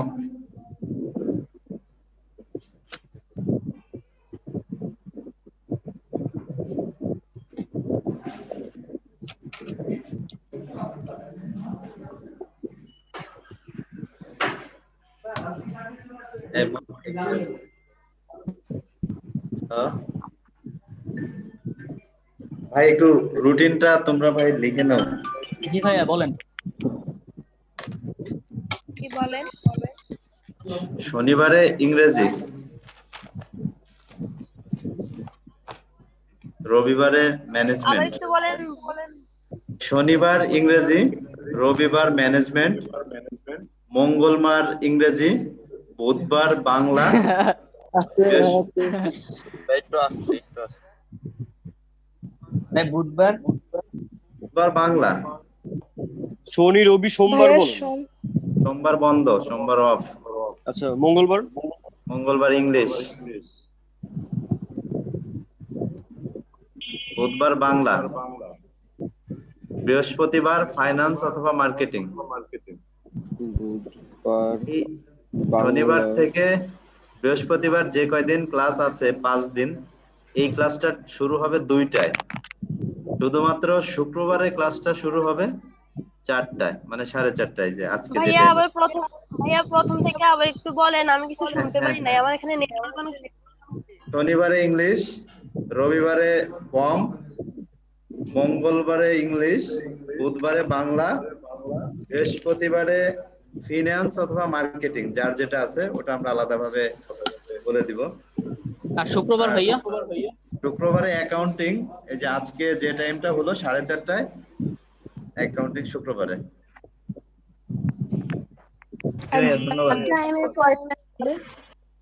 শুধু শুক্রবার 4:30টায়, অন্য সব দিন 2টায়, ঠিক 2টায়। শনিবার ইংলিশ, আমার মঙ্গলবারও ইংলিশ না? আবার বলি, মিলাই নেন। শনিবার ইংলিশ, রবিবার বম, মঙ্গলবার ইংলিশ, বুধবার বাংলা, বৃহস্পতিবারে ফাইন্যান্স মার্কেটিং এর যে কোনো একটা যার যার আছে ওইটা, আর শুক্রবারে অ্যাকাউন্টিং। শুধু শুক্রবারের টাইমটা 4:30টা, আর প্রত্যেকদিন 2টা। প্রত্যেকদিন 2টা হলো, ভাইয়া কিছু বুঝতে পারতেছি না। আমার নেট প্রবলেম হচ্ছে, একটু আবার বললে ভালো হয়। হ্যাঁ, কথা বলা যাবে না, ডিরেক্ট আমি বলতেছি। শনিবার ইংলিশ, রবিবার বম মানে ম্যানেজমেন্ট, মঙ্গলবার ইংলিশ, বুধবারে বাংলা, বৃহস্পতিবারে ফাইন্যান্স মার্কেটিং এর যে কোনো একটা, শুক্রবারে অ্যাকাউন্টিং। শুক্রবারের টাইমটা শুধু 4:30টায়, বাকি অন্যান্য দিনের টাইম 2টায়। এখন আজকে যে আইডি দিয়ে আপনারা ক্লাস করতেছেন, প্রতিদিন প্রতি ক্লাসের একই আইডি আগামী সপ্তাহের জন্য। আগামী সপ্তাহ পরে গিয়া আইডিটা চেঞ্জ হবে, তখন আমরা একটু ওই যে ডিউ কালেকশনের ব্যাপার আছে, যাদের ডিউ পরিশোধ থাকবে পরের সপ্তাহ থেকে শুধু তারা আইডিটা পাবেন, আর যারা ডিউ পরিশোধ নাই ওদের আইডিটা নেক্সট উইক থেকে যাচ্ছে না। এটা অথরিটি ডিসিশনটা দিয়েছে। তো ভাইয়া যারা টাকা পয়সা আছে একটু ক্লিয়ার করার চেষ্টা করো। ভাইয়া। জি ভাইয়া।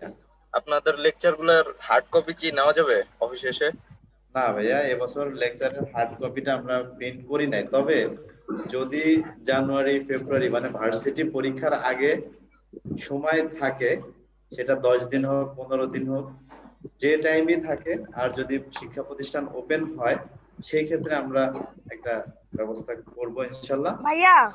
হ্যাঁ ভাইয়া, অন্যান্য দিনের টাইমটা আমি শুনতে পাই না, আমার নেটওয়ার্কে অনেক সমস্যা করতেছে। অন্যান্য দিনের টাইম হচ্ছে 2টায়, ঠিক 2টায়, বাট শুক্রবারের টাইমটা 4:30টায়।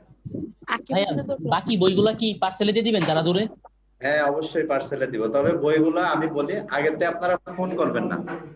বই যখন অফিসে অ্যাভেলেবেল হবে তখন আমরা আপনাদেরকে মেসেজ করে দিব যে বই অফিসে অ্যাভেলেবেল, কালেক্ট করেন। সেই ক্ষেত্রে আপনি যদি ঢাকার বাইরে থাকেন তাহলে আপনি ফোন করে বলবেন যে আমি ঢাকার বাইরে আছি, আমার রোল এত, আমাকে কুরিয়ার করেন, তো আমাদের কুরিয়ার ডিপার্টমেন্ট থেকে কুরিয়ার করবে। আর যারা ঢাকায় আশেপাশে আছে তারা অফিসে এসে নিতে পারবে। আচ্ছা ভাইয়া। ভাইয়া রবিবারের ডেটটা একটু বলতে পারেন? সাবজেক্টটা, রবিবারের সাবজেক্ট একটু বলতে পারেন? ম্যানেজমেন্ট। ও আচ্ছা, শুধু একটাই সাবজেক্ট হবে? হ্যাঁ, প্রতিদিন একটা করে ক্লাস হবে। আচ্ছা, বৃহস্পতিবার ফিনান্স হচ্ছে আর বুধবারে বাংলা, তাই না? হ্যাঁ, আর যারা ম্যাথ এবং জিকে তে ভর্তি হয়েছে, মানে ডি ইউনিট যারা নিয়েছে এবং ম্যাথ যারা নিয়েছে, তাদের ক্লাসটা 20 তারিখ থেকে ম্যাথ এবং ডি